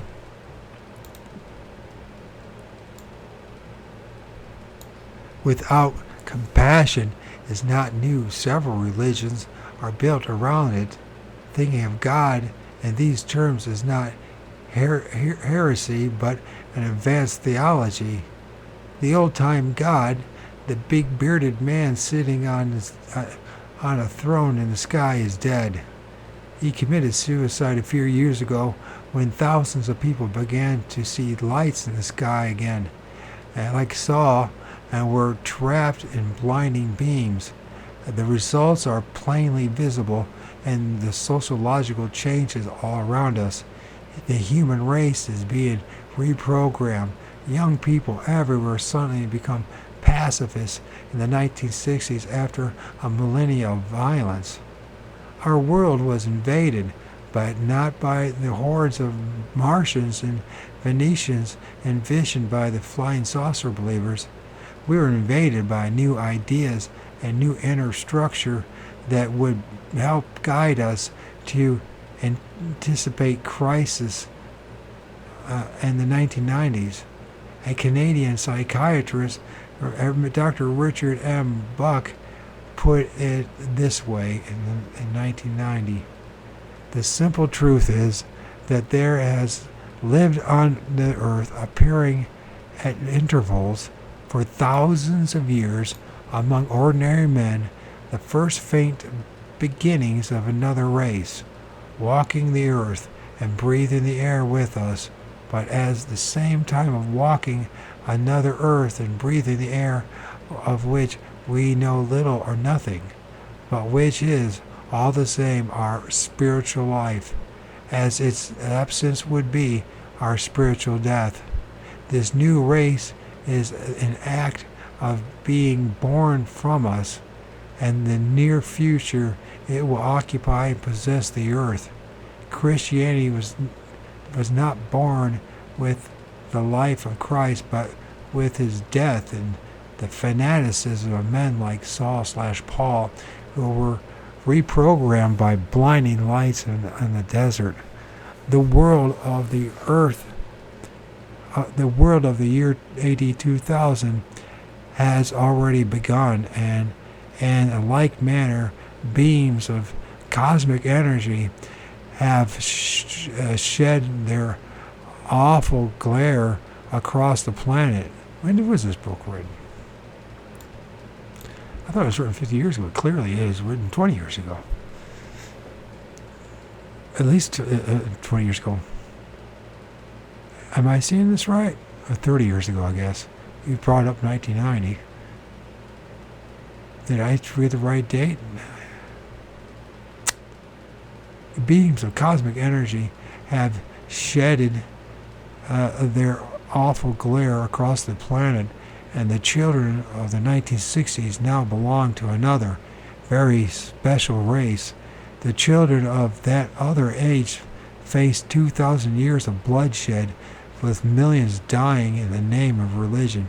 Tomorrow's children face another kind of menace, a world at peace with itself, but in ecological ruins, with famine and overpopulation, and hitherto unknown social pressures will force us into a new dark age. Just as the archaeologists discredited Moses Sapphira, the astronomers assaulted Velikovsky, the older generation has watched the arrival of the new age with a mixture of fear and disdain. They remain programmed to the old ways, embracing immorality and business, war, and politics, while denouncing bathing suits and the boring amateurish pornographic films, which interestingly are mostly ignored by the young and patronized by the middle-aged. A few years ago, the former vice president of Spiro Agnew delivered one of his celebrated speeches attacking not the media and those nattering nabobs of negativism. That's how I pronounce it right, nabobs. What is a nabob? Nattering nabobs of negativism. But a gentle psychologist named B.F. Skinner. Skinner is a behavioral scientist concerned with the future direction of the human race and painfully aware of tomorrow's problems. In his book, Beyond Freedom and Dignity, he proposed a dramatic plan to reprogram the man-animal, pointing out that man has always been programmed by his environment, even while he struggled to change it. But in the future, where there will be too many people and too few natural resources, Science may have to find ways to change man so he can survive in this new and rather unpleasant world. Mr. Agnew, it seems, wanted to skin Skinner at some kind of emotional fascist. The truth, however, is that the man has constantly been programmed and reprogrammed throughout history. Adolf Hitler changed the German people by giving them a new set of myths about racial superiority, but the most old systems are certain to break down in the face of tomorrow's pressures, and Skinner is suggesting that we evolve a new system of behavior that enables us to cope with those pressures. Mr. Agnew was dedicated to resisting change, although he sat on inner councils that were plucking young men out of their natural environment, reprogramming them to be merciless killers and sending them off to Southeast Asia. Agnew saw Skinner's plan as a threat to individual freedom. His listeners, most of whom were already programmed to hate eggheads like Skinner, mentally frothed at the mouth. To them, Skinner was another Moses Shapiro with a suitcase filled with unacceptable evidence. Kill the messenger who brings the bad news. Bobby Fischer is a man obsessed with the game of chess, and when someone talks to him about another subject, he will listen impatiently and then demand, "But what has that got to do with chess?" We all know people live with magnificent obsessions, and they spend all their waking hours thinking about a single subject to the exclusion of everything else. What is an obsession? It is a form of programming that has gotten completely out of hand. Religious fanatics are a prime example, as are those people who become enveloped in a political concept. Most of man's progress has come about as a result of obsessions. The Wright brothers were not just tinkerers with an idea, they had ideas, their ideas swelled them up.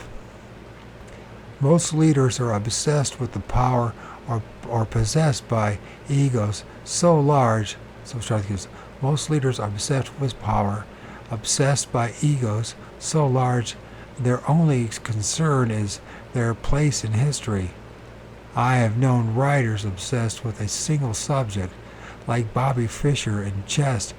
Anything and everything outside of their subject seems meaningless. Any art form, music, painting, the dance, is done best by those who are completely possessed by it. Such possessions often border on madness. This world would be a sorry place without such madness. And I need to take a break. I love this book. It's an excellent book. I once considered writing a book about the call that drew men and women to the cloth. Some ministers and priests and preachers I have talked with told how they were bathed in a mysterious beam of light and suddenly became obsessed with religion. Then I met other people obsessed with non-religious subjects who had also seen the light and had profoundly changed by what they considered to be an experience with flying saucers. Receiving a call is not an unusual experience at all.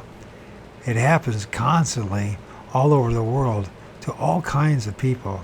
Perhaps a guy, what the heck is that?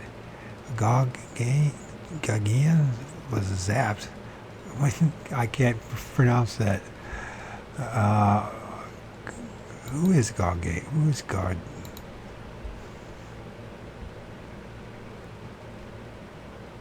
I am an idiot. I know I am.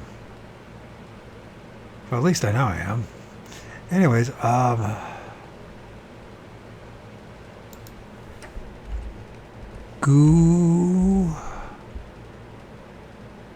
gonna learn something here finally.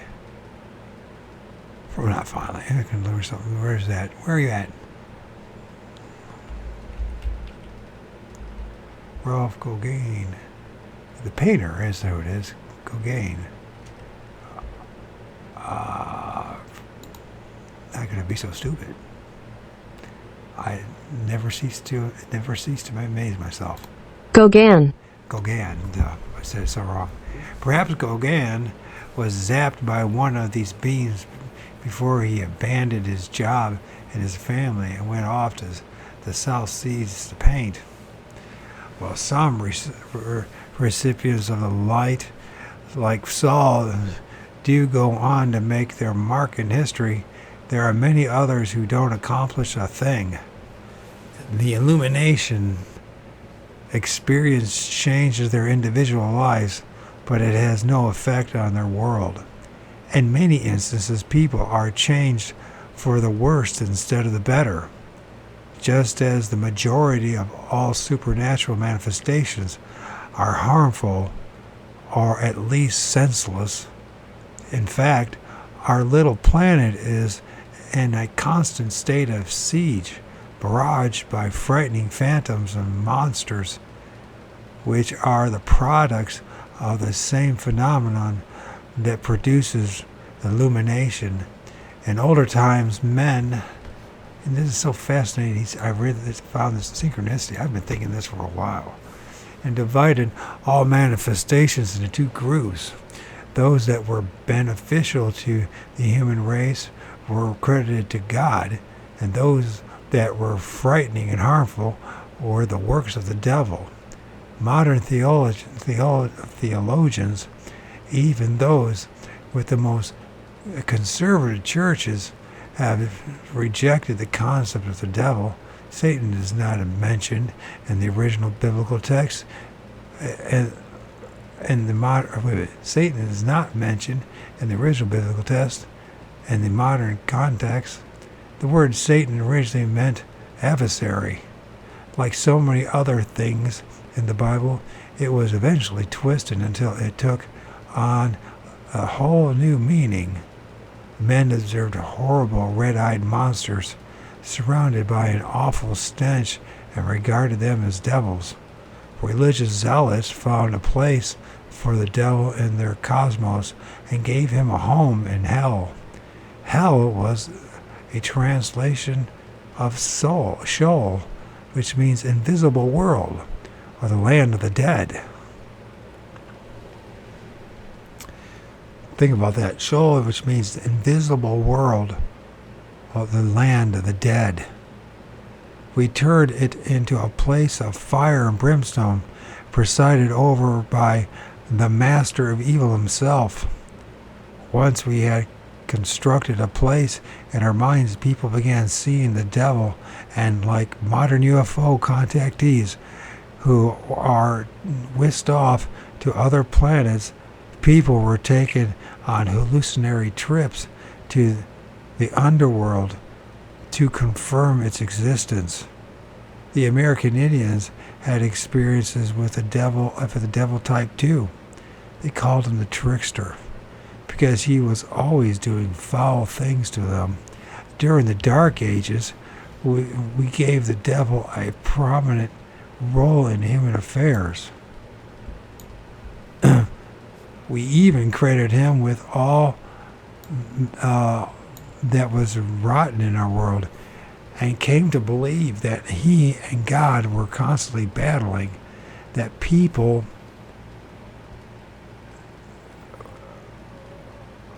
human history itself was a record of the battle. When humans events took a turn for the worse, we blame the devil. Since so much of human history is shameful, we developed a series of devil theories to explain the rottenness.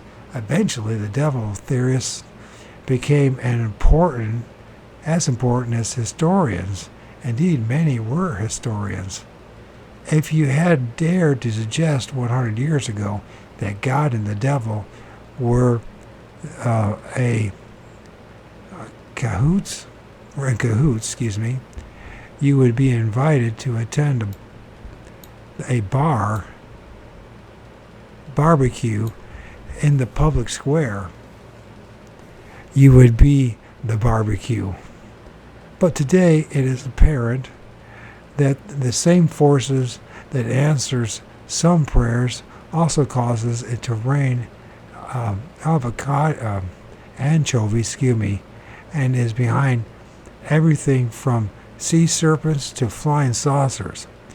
It distorts our reality whimsically, and perhaps out of boredom, or perhaps because it is a little crazy. God may be a crackpot. Whimsically. Chapter 3. I once dragged my hungry, impoverished carcass across the desert of Iraq to a place that was Babylonian, to gaze upon the wall where the moving finger once wrote, to stand before a pile of rubble that was once supposedly the Tower of Babel. Herodotus, a writer who visited the same place in 460 BC, described it like this. A solid tower was constructed, one stadium about 20 yards in length and one stadium in width. Upon this tower stood another, upon this another, and so on, making 8 towers in all. There's usually 8 towers. It is in the topmost tower. There is a great bed, richly appointed, and beside it a golden table. No one spends the night there save a woman designated by the god himself. The priest told me that the god descends sometimes to the temple and joins her. I can't believe this. Obviously, Herodotus didn't know much about horny gods. They were begetting all over the place. Every culture developed rites and practices designed to feed beautiful young virgins to sex-crazed gods. The universality of these off-color myths and bizarre sacrifices should give us pause and make us ask perhaps there wasn't some gain of truth to them. The Babylonians believed strongly enough in superhuman sex practices to expend their time, effort, and valuable raw materials in the construction of that cosmic trysting place, stocking it with golden furniture. Similar towers and step pyramids were constructed all over the world. They can be found in China, Mexico, South America, North Europe, and even on remote Pacific islands. Usually a temple or special chamber sat on their summits, where these, like the Tower of Babylon, and used for cosmic seductions. The widespread use of gold in religious artifacts may be of special significance. Gold is a useless metal. It is too soft to be used in tools and cookware. It is also rare and difficult to mine and extract, especially for primitive peoples. But from earliest times, gold was regarded as a sacred metal, and men who encountered gods were ordered to supply it. Over and over again, the Bible tells us how men were instructed to create solid golden objects and leave them on mountaintops where the gods could get them. The gods were gold hungry, by the way. But why? Gold is an excellent conductor of electricity and is a heavy metal, ranking close to mercury and lead on the atomic scale. We could simplify things by saying that the atoms of gold, element 79, are packed closely together. If the ancient gods were real in some sense, they may have come from a space-time continuum so different from ours that their atomic structure was different. They could walk through walls because their atoms were able to pass through the atoms of stone. God was one of the few earthly gold is one of the few earthly substances dense enough for them to handle. If they sat in a wooden chair, they would sink through it. They needed gold furniture during their visits. Long before money was invented, gold was regarded as a sacred metal. Everyone from the Vikings to the Aztecs broke their backs mining the stuff to furnish their temples and holy places. Priests and only priests wore fancy gold breastplates. The roofs of all the temples, pagodas, courtins, what's a courtin? And the churches were lovingly covered with gold and gold leaf. What is a courtins? I think I have an idea, but I don't know for sure. Courtins.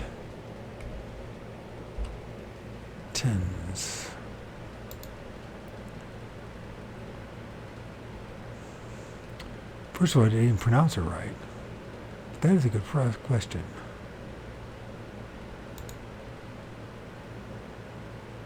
Chorten. Chorten. Chorten. So we know it's Chorten. And what does it mean? A Tibetan Buddhist shrine. Oh, okay. Well, now I know. Pagodas. All right, let's find out what pagodas really means. Instead of assuming.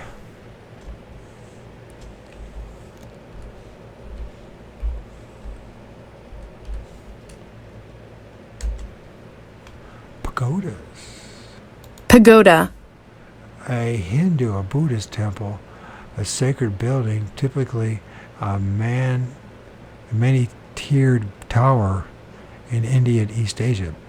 That's a pagoda. Okay, so now I've heard about it before, but I haven't thought about it much at all, if any. These gleaming roofs flashed in the sunlight. They can be seen from miles away from the air.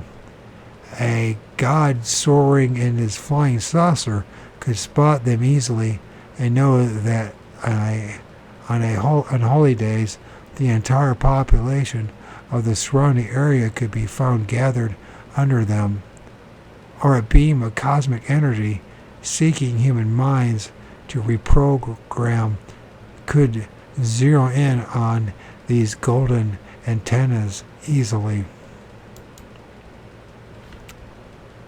Fascinating. I find this book fascinating. It's a great read. He's a fantastic artist and a thought provoker, man. He really thinks. He really thought. A very clear thinking in my book, which is shocking when you think about his topics that he discusses and studied. Original Aramaic words for gods, plural, was Elohim. The translators of the Bible made this singular. In the beginning, the gods created the heavens and the earth, and in the beginning, God created. Monotheism, belief in a single God exclusively, began in the Far East countries before Christ. The Romans, the Greeks, and other peoples of Europe and the Middle East continued to worship a multitude of gods well into the Christian era.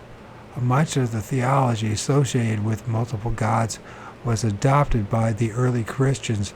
Even today, some churches are still unwittingly teaching and spreading the beliefs of the pre-Christian era. There are many remarkable similarities in the beliefs of isolated primitive peoples. Perhaps from Africa to Australia, there are early myths of the gods came from the Pleiades, a cluster of 6 stars visible to the naked eye, and over 200 stars when seen through a telescope. How did this particular myth get started, and why are the Pleiades universally known as the 7 sisters when only 6 stars are visible? 6. 666. Not that that means anything. It's referring to Nero. It is possible that early peoples everywhere were actually being visited by seemingly supernatural beings who claimed to be from some other planet. It is not only possible, it is highly probable. Each year, thousands of people still encounter these same kinds of beings. The UFO lore is founded on such encounters. The gods of the ancients were probably just as real as these modern spacemen. Historians, mythologists, and folklorists are in for a terrible shock when they finally realize that many of the charming myths and legends of the past had a basis in truth. There are several modern cases in which young women were purportedly abused sexually by spacemen from flying saucers, and young men were seduced by space ladies. The lusty gods of the ancients are still around and still up to their old tricks. Even the ferocious dragons of another age periodically stake across the 20th century landscape, leaving enormous footprints behind, just as the red-eyed winged harpies haunted what is harpies? Red-winged harpies, interesting, haunted West Virginia in the 1960s, and hairy wild men of the woods, described in medieval literature, still appears in the Mississippi Valley and the forest of Northwest, where he is known variously as Bigfoot, the Sasquatch, or the abominable Snowman.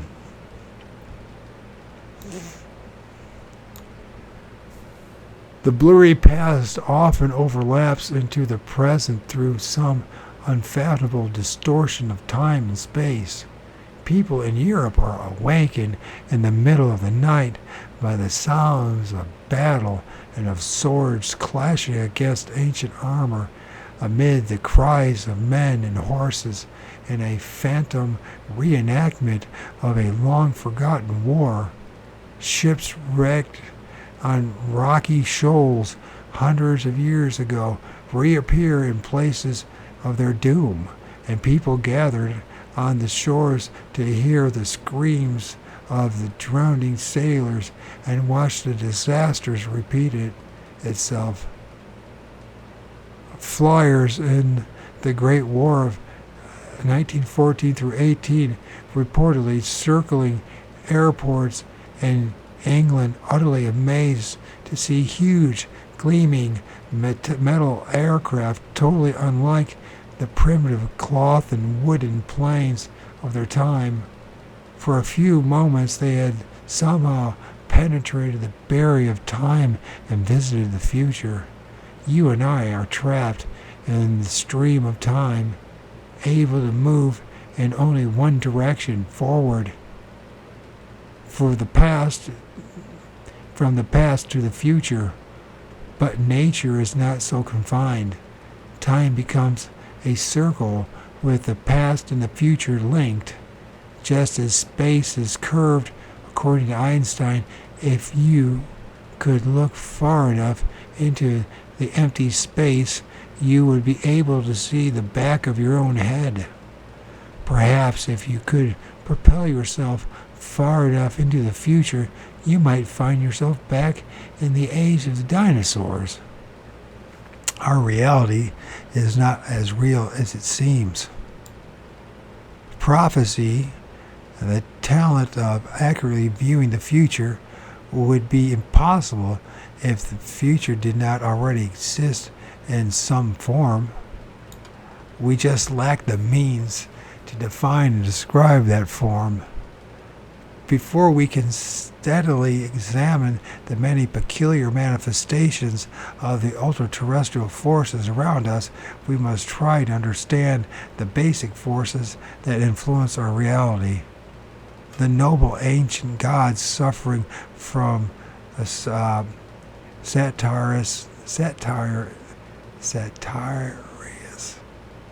Wait a minute, Satirius?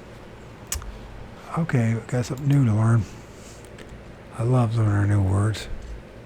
I've been learning to love it. It used to bother me, especially worrying what other people think about me because I don't know these words. But now I'm learning to enjoy it. Who fucking cares? Satiriasis. Satiriasis. What an amazing word. Uncontrollable or excessive sexual desire in a man. Satiriasis. Did you know that word? Satiriasis. Satiriasis. Once again, uncontrollable excessive sexual desire in a man. The gods suffering from satiriasis are of less importance than those mysterious beams of light that numb our brains and reconstruct our memories and change our lives and give birth to our beliefs and our philosophies. When men of ancient Greece and Rome say what we now term UFOs, when the ancient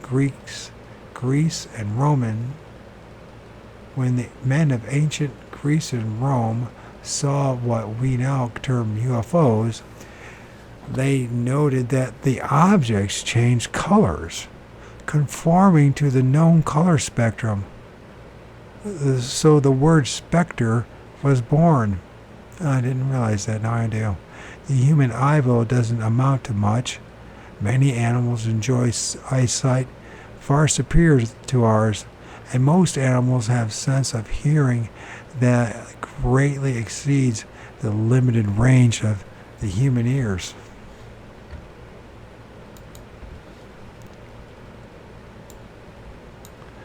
These heightened perceptions mean that animals move in a reality quite different from ours. They can see and hear things we cannot. Human psychics, as I have already pointed out, have abnormal perceptive equipment. The phrase extrasensory perception is a slight misnomer. It would be more accurate to call it extended perception. Some people have latent extended perception which can be activated with proper effort and training. Parapsychologists claim that everyone has psychic ability, but I question this. When a non-psychic undertakes a program to develop their abilities, he or she runs the risk of so-called possession. That is, some outside force or the participant's own unconscious mind is able to interfere with the conscious mind, which has made itself receptive to such interference through psychic training. Many talented psychics are themselves overshadowed or possessed when they adopt extreme beliefs. Those who enter into an attempt to practice witchcraft or the black arts run the same risk and very often end up being controlled by the very forces they are trying to control. Those who dabble on the periphery of the black arts and ufology must be included in this category, often undergo psychic attacks, for when the human mind is channeled in these directions, it is literally attracts negative energy from what I call the super spectrum. A spectrum of energy that lies outside the normal electromagnetic spectrum. The electromagnetic spectrum has now been thoroughly explored and defined by modern science, and the super spectrum has only recently attracted the same attention. The energies of the normal EM spectrum work for men in the form of radio waves, power, and X-rays.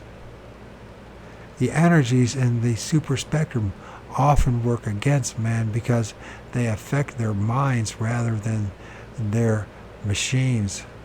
Some of these energies are loosely controlled and some are completely uncontrolled and can cause all kinds of havoc. Many of the manifestations credited to the super being, a god, are actually produced by these uncontrolled and semi-controlled energy fields. A computer stores information by an electrical system of negative and positive charges. The super spectrum records information in the same way, but without mechanical assistance. It doesn't need transistors and tape recorders.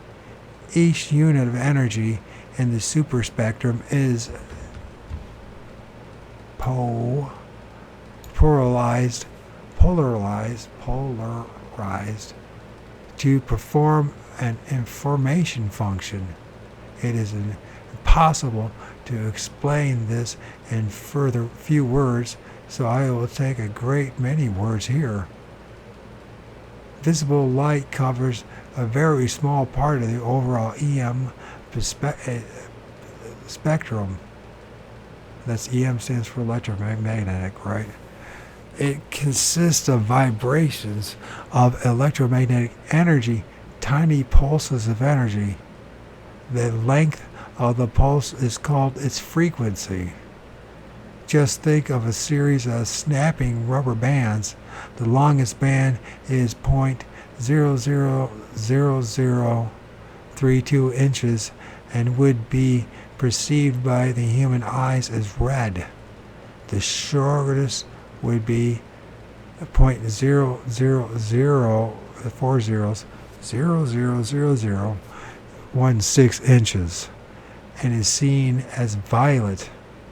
The complete color spectrum remains unchanged from your kindergarten days. And this says here visible light, control a colored spectrum, and then it goes from infrared, heat, red, yellow, green, cyan, bluish green, blue, violet, ultraviolet. And usually you see it in reverse, but it doesn't matter one way or the other. Infrared is invisible to the eye, but can be felt because it is heat. Suffocating waves of heat are often radiated by UFOs and even by some ghostly apparitions. Many reported UFOs first appear as red blobs in the sky, or sometimes as purple blobs. Then they go through the series of changes in the proper order of the spectrum and either solidify into a seemingly solid mechanical object, or they simply fade away into nothingness. The witness is actually viewing the transition of a mass of energy from the visible part of the spectrum across the visible spectrum and back into the invisible frequency. Let me try that again. The witness is actually viewing the transition of mass energy from the invisible part of the spectrum across the visible spectrum and back to the invisible frequency. Again, the vision, the transition of mass of energy from the invisible part of the spectrum across the visible spectrum back into the visible frequency. The mass is somehow altering its frequencies to make a transition.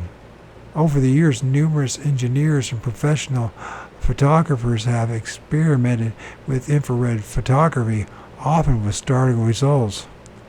Using infrared lenses and film, they have actually taken pictures of UFO-type objects that were not visible to the naked eye. An engineer named Trevor James was a pioneer in this type of photography back in the 1950s, when he was able to film a number of invisible objects in the air over the California desert. Tourists using ultraviolet lenses in Yellowstone National Park notably have been astonished to find large circular objects in their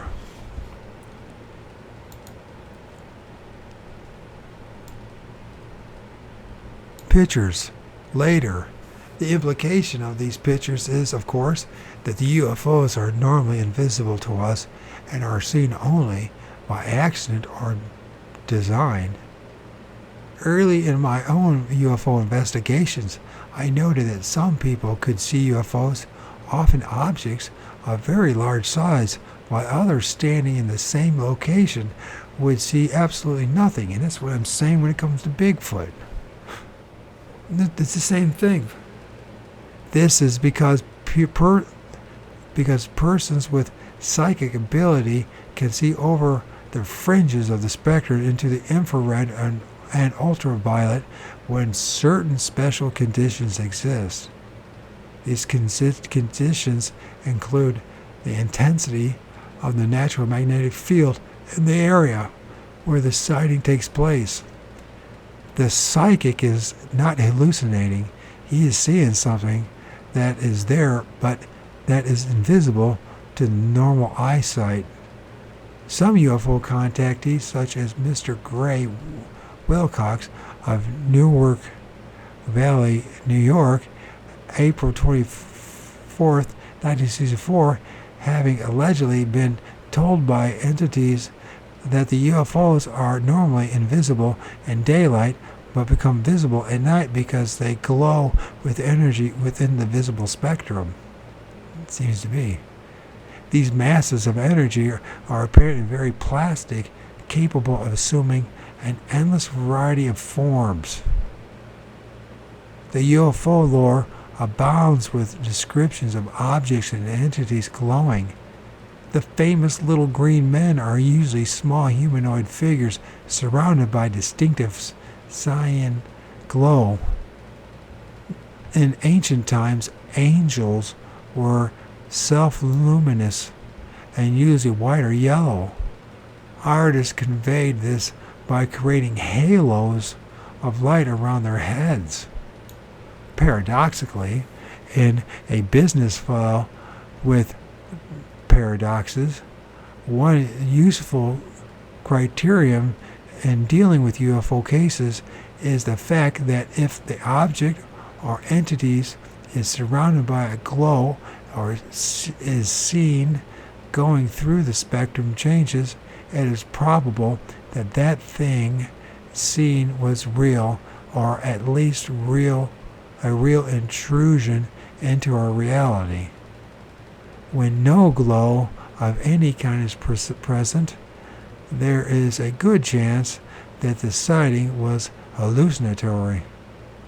When a mass of energy enters a visible spectrum by turning red or violet, it must somehow be altering the frequency of it. Vibrations. These frequency changes are so well controlled that the object can vibrate an exact frequency of the participants' brain waves. When the object's pulsations are synchronized with the participant's frequency, a medical phenomenon occurs. The witness lapses into a hypnotic-like trance and hallucinates. If the participant is psychic, the trance can seem like an extension of reality. The hallucination will seem like a very real experience. In most cases, the witness will later note a great time discrepancy. The experience will seem to have taken more time or less time than actually expired. Witnesses without psychic ability will not become entranced, they simply fall over unconscious. The basic process in these cases is relatively simple, as you can see, but explaining the intelligence that controls these frequency changes is much more difficult. To fully grasp it, we must explore the electromagnetic spectrum and the more dynamic super spectrum step by step.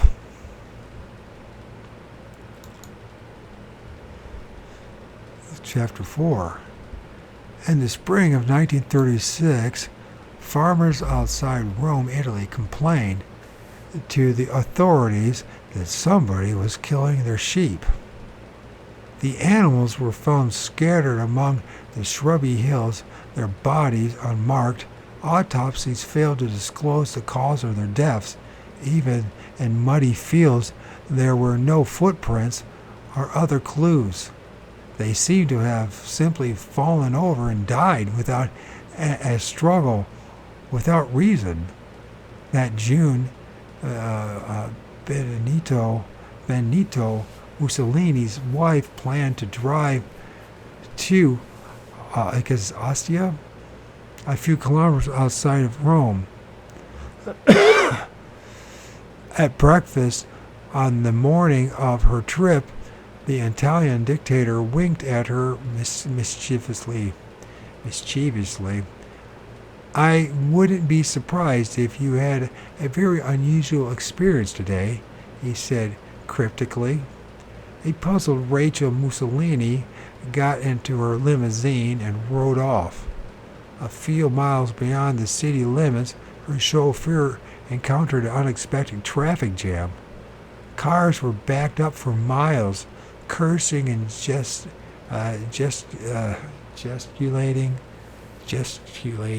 drivers were opening the hoods of their cars and studying their suddenly sullen engines. "What's happening here?" Madame Mussolini demanded. "It looks as if everyone is breaking down at once." Her driver began. His own motor coughed and died. He coasted to the edge of the road. "I can't understand it." 7 minutes passed.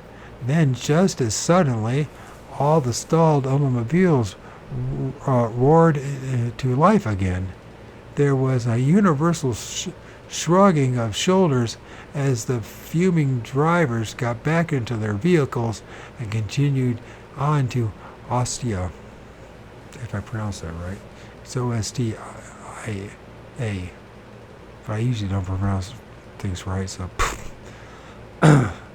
The incident was widely noted in the press at the time, and at the close of World War II, the Italian press revived the story, adding that the multitude of automobile stalling had been caused by sinister secret experiments conducted by none other than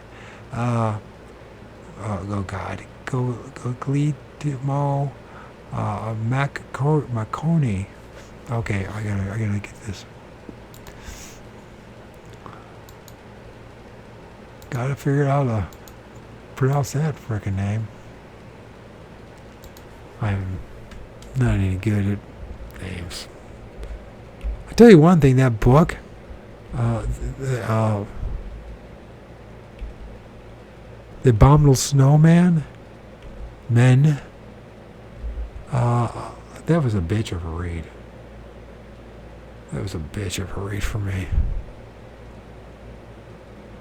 But I persevered. I'm glad I did, because I learned a lot. But my weaknesses in speaking and reading were really exposed. Guglielmo Marconi. Guglielmo Marconi. Guglielmo. I would never in a million years have thought that. Guglielmo.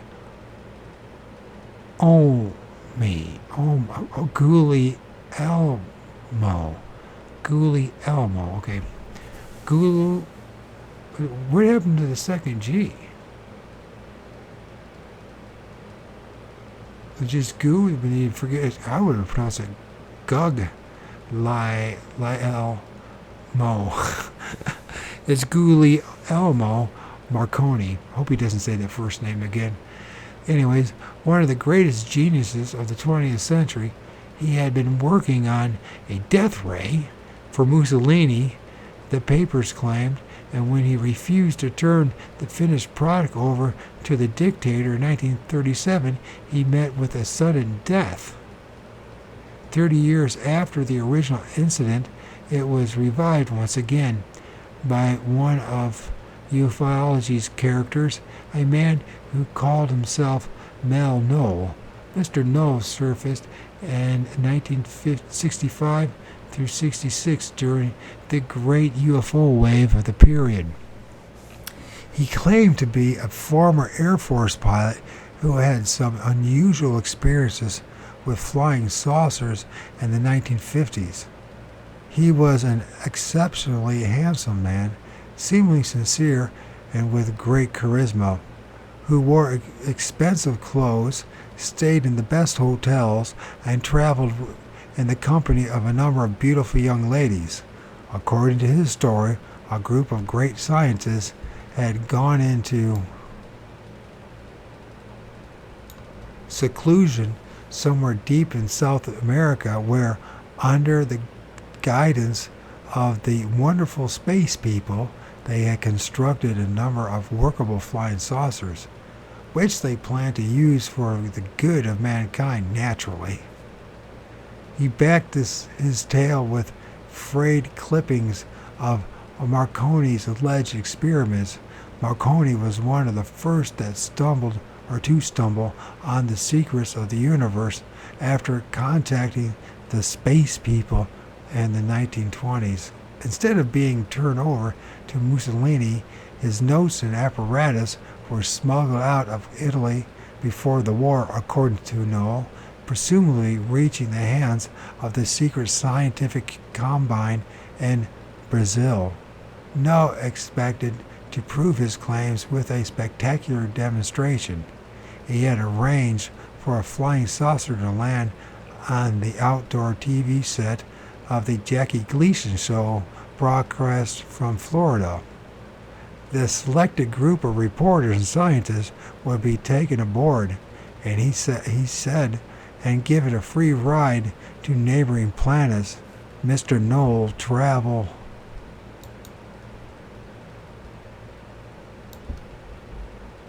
about the country recruiting passengers. Each reporter was asked to supply 2 photographs for his interplanetary passport. Knoll did not try to solicit money from anyone. How he financed his adventures remains a mystery. Needless to say, the UFO failed to land on the Gleason set on the appointed day. Mel Knoll disappeared back into the cosmic woodwork. The basic Knoll story is, of course, very similar to H.G. Wells' imaginative creation of the things to come. Wells saw a band of scientists and humanitarians fleeing from our war-torn civilization to establish a Wings Over the World group, WOW, WOW, to preserve human knowledge and eventually to restore the world. For years I viewed the seemingly nonsensical Sunday supplement stories about Marconi with skepticism, even cynicism. But now I must eat crow. A recurring dish at my place, alas, for eating crow, that is. I know what you're saying, buddy. It's a recurring dish for me. For a large part of this ridiculous story is true. Marconi was a short, slender, austere man with pointed aesthetic features, and eyes of a dreamer. Born in 1874, he was world famous at the age of 23 and received a Nobel Prize and many other honors by the time he was 35. No shit. Yeah. We know virtually nothing about the electromagnetic spectrum, propagation when Marconi began his first wireless experiments in the 1890s. Those early efforts were confined to what are called long waves. Today we know that the electromagnetic spectrum is made up of many frequencies, stretching from very low frequencies, VLF, comprised of very long radio waves, to the very tiny pulses or short waves called short waves of gamma rays and cosmic rays at the other end of the spectrum. About halfway along the spectrum there is a frequency which produces visible light. We can only see a minute portion of the entire spectrum. Short waves were unknown for years, as were even shorter microwaves. Imagine an EM spectrum laid out something like your radio dial, and the various radio stations in your vicinity are tuned to slightly different frequencies. That is, their individual signals are broadcast on beams of electricity pulsing at shorter or longer lengths than neighboring stations. A simple device known as a condenser, consisting of a series of rotating metal plates, sorts out these frequencies for you when you tune your set, so you're able to tune into any frequency along the dial, from the relatively short pulses to the far end of the dial to the somewhat longer frequencies at the other end. Now the whole EM spectrum is infinitely longer than the tiny segment scanned by your radio tuner. Waves are measured by their lengths, and their basic wave begin named Hertz. And the basic waves being named Hertz after the German physicist Heinrich Hertz, who discovered them. 1 Hertz is 1 cycle or pulse per second. 1,000 cycles is a kilohertz or a kilocycle. You know that the light bulb by which you are reading this book is actually pulsating 60 times per second or 60 cycles. This is a very low frequency. Your hi-fi set, telephone, electric hair dryer, the electric toothbrush are also operating in a very low frequency range. If your electric company tried to pipe current to you at, say, 1,500 cycles per second, it wouldn't reach you because it would escape from the wires into the air like a radio signal. When your next door neighbor uses his electric shaver while you are watching your favorite TV show. He creates interference across a broad range of the spectrum and disrupts the steady cycling of your house current. On the other hand, when an airplane flies over your house, it cuts a swath through the high-frequency signals, reaching your antenna and gives you a momentary problem. A construction of the lower end of the electromagnetic spectrum looks like figure 2.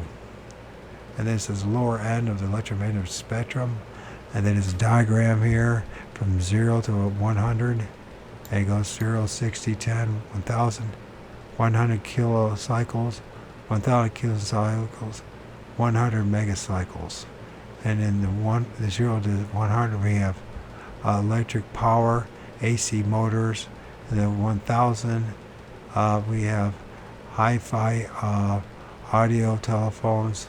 And in there we also have, between there is the VLF radio, and then the right of the hi-fi audio and telephones is LF radio at around 100 kilocycles, and then it says here at 1000 kilocycles, middle frequency radio, high frequency radio. At first, scientists believed that soft short waves were useless for broadcast purposes. Long waves were the only proven medium. And many of the self-styled experts who materialized after Marconi's first successes soberly predicted that not even long waves would follow the curvature of the Earth to make long-distance radio possible. In 1901, Marconi proved his detractors wrong when he sent a message across the Atlantic. Short waves and a very short microwaves remained in disrepute for several years after that. During World War I, several governments began to experiment with VLF, the very long waves at the bottom of the spectrum. They found that such waves would not only travel great distances, but they would even penetrate water.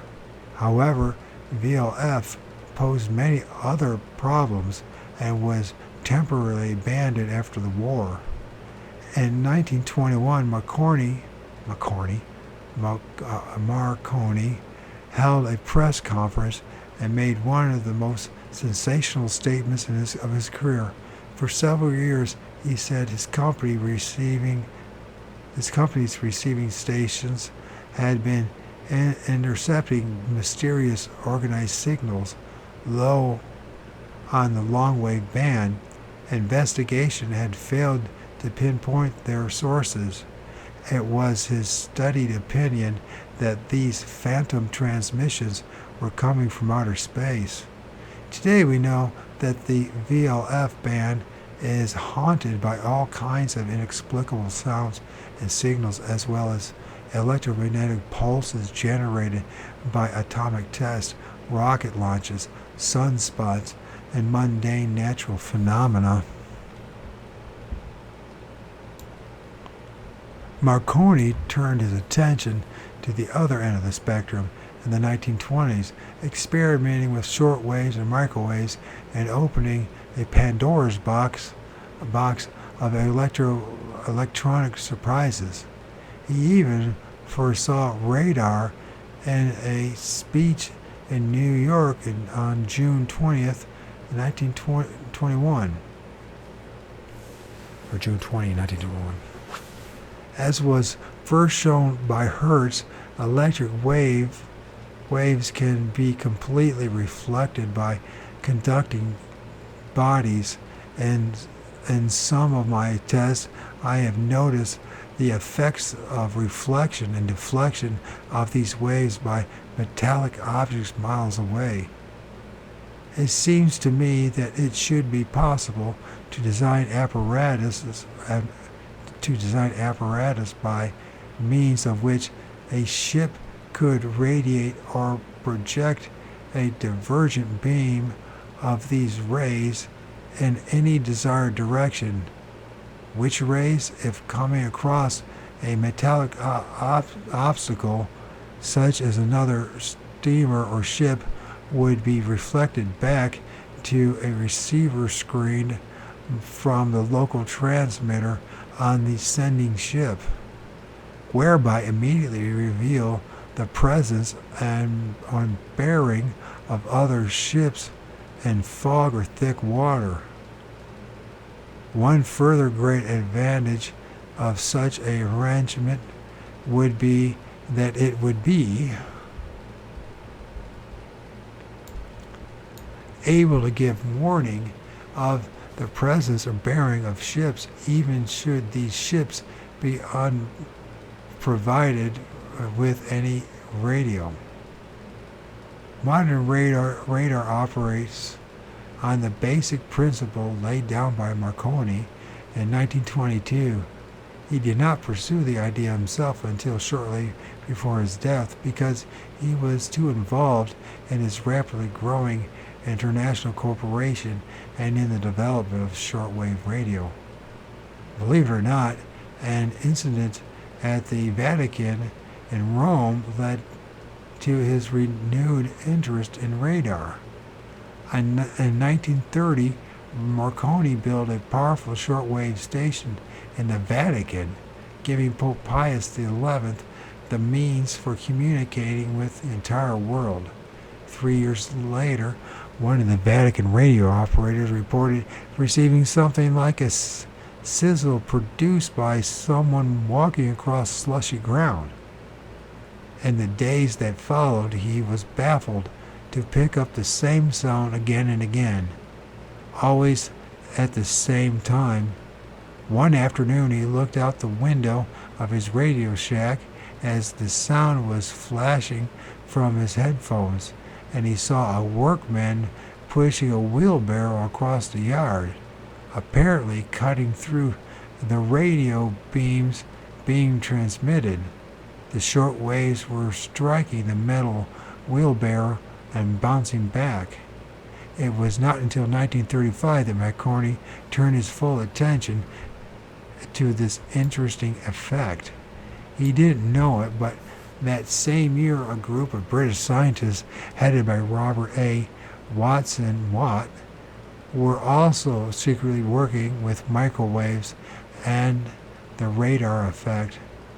They would perfect it during the last days of peace. Then the radar stations would be instrumental in saving England from the Luftwaffe in the 1940s. Benito Mussolini rose to power in 1922, but Marconi was cautious in accepting and endorsing the noisy little socialist who somehow managed to make the trains run on time. He waited 3 years before he responded to Il Duce, I can't say it. Duce, El Duce is what it is.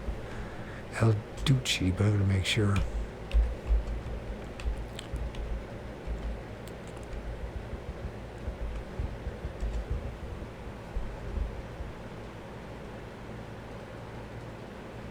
El Duce.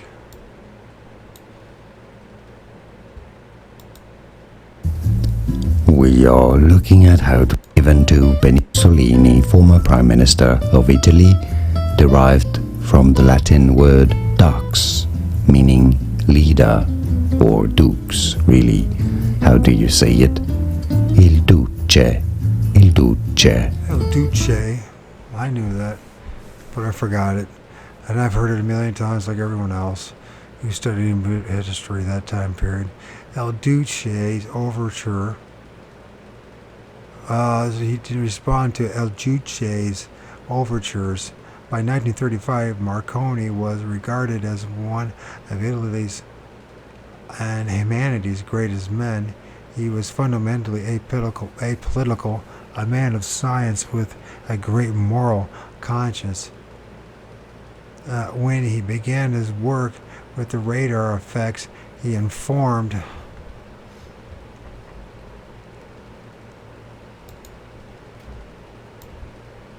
Mussolini of his project, impressed and enthused, and undoubtedly realizing the military value.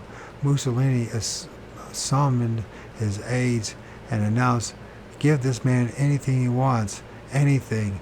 If he wants the whole Italian Navy to maneuver for him, order it." Marconi's requests were most modest. He asked for military planes to fly back and forth over his laboratory outside of Rome, while he tried to bounce microwave beams off them. During his early experiments in 1935 through 36, he made a horrifying discovery. His microwaves were apparently killing animals near his laboratory. The local farmers were naturally perturbed, and rumors spread that the great inventor was indulging in black magic. Mussolini was, of course, delighted.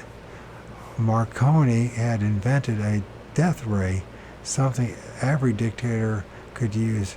"Keep working on it," he ordered. But Marconi was not in the death ray business.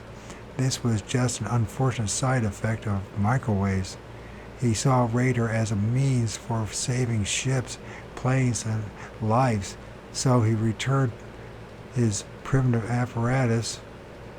If microwaves were dangerous, then perhaps he should shift his attention to the other end of the spectrum, the very low frequencies, and see if VLF waves could be used.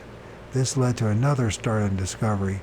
While ultraviolet frequencies UHF bounces off metallic objects, VLF waves penetrate and affect electrical devices.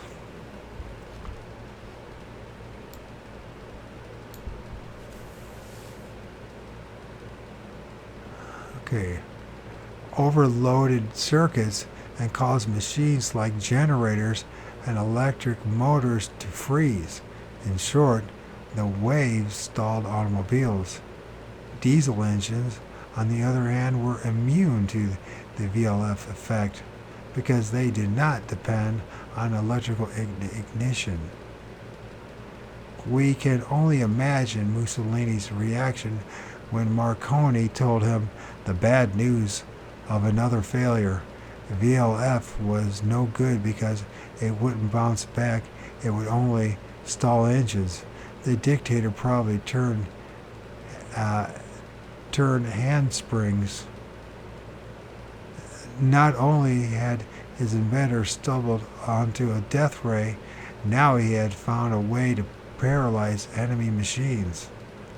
Like it or not, Marconi found himself developing devices that were contrary to all his humanitarian principles.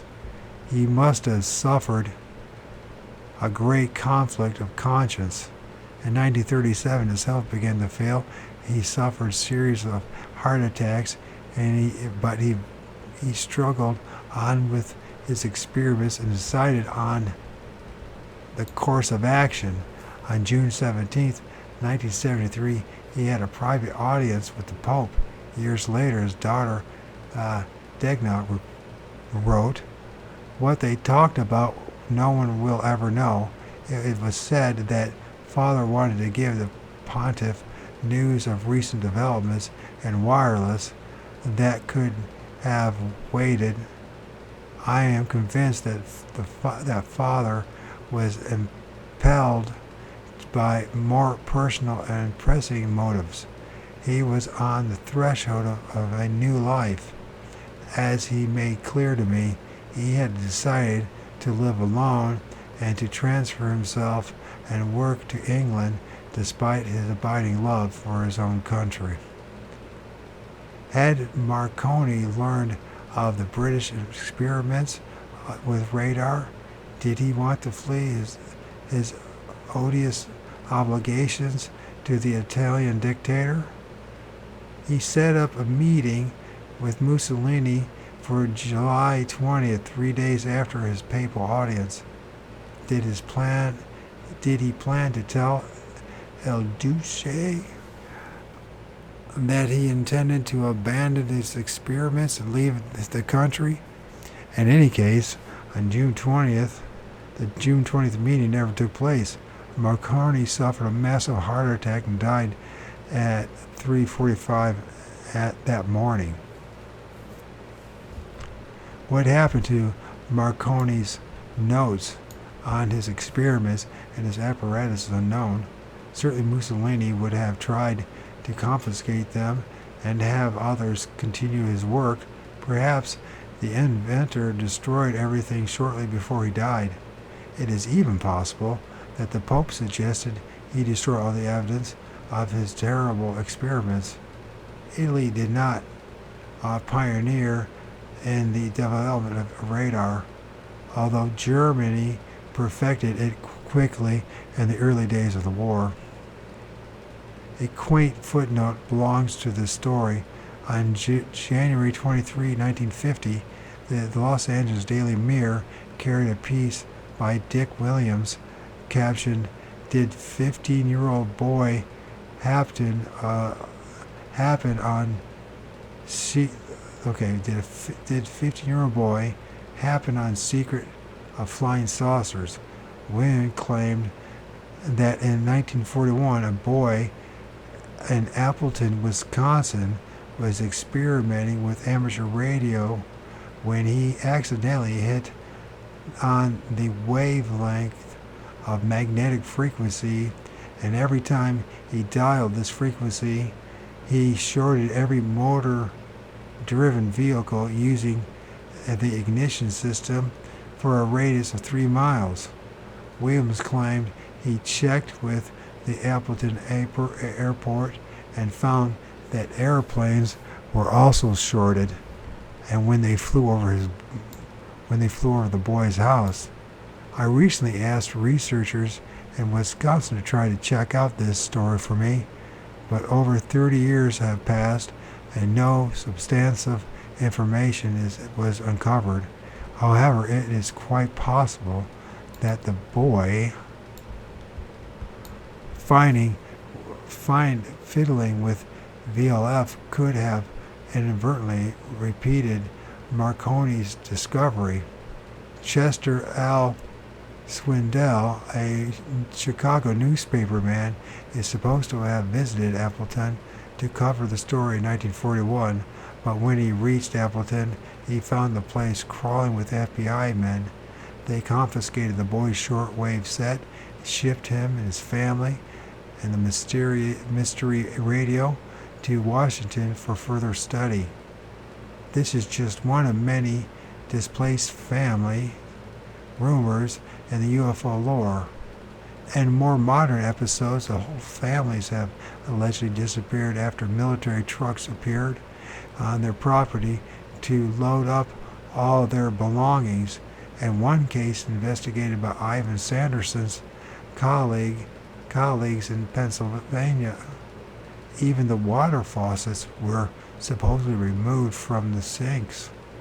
In others, the families are said to have vanished after some member, usually a child, was burnt or mysteriously injured by an unidentified flying object. In 1967, a farm family in New Jersey was rumored to have been carted away in Air Force trucks after a strange object landed on their property. And another, a teenage boy who took photos of a grounded UFO in Virginia in 1965 was allegedly rushed off into limbo in a government limousine a few days later. However, the stories of this sort can be traced back in the 1800s when basement tinkerers were still working on perpetual motion machines. Several yarns of this type appeared in 1920s, and most famous one concerning the inventor who found a way to make automobile engines run on water. Where is he now that we really need him? That's in that chapter. I enjoy this book. You're going to try, go all the way.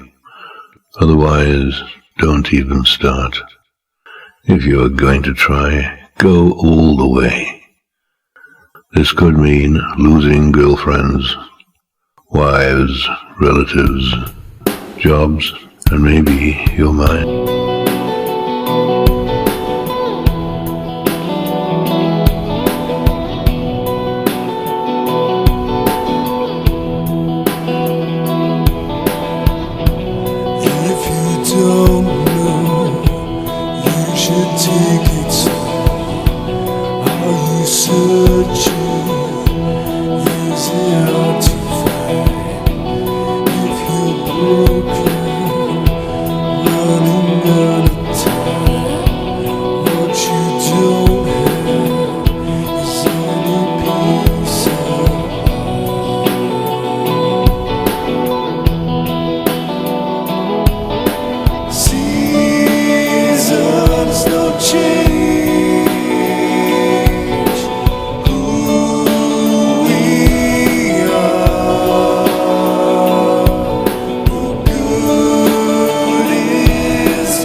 If I can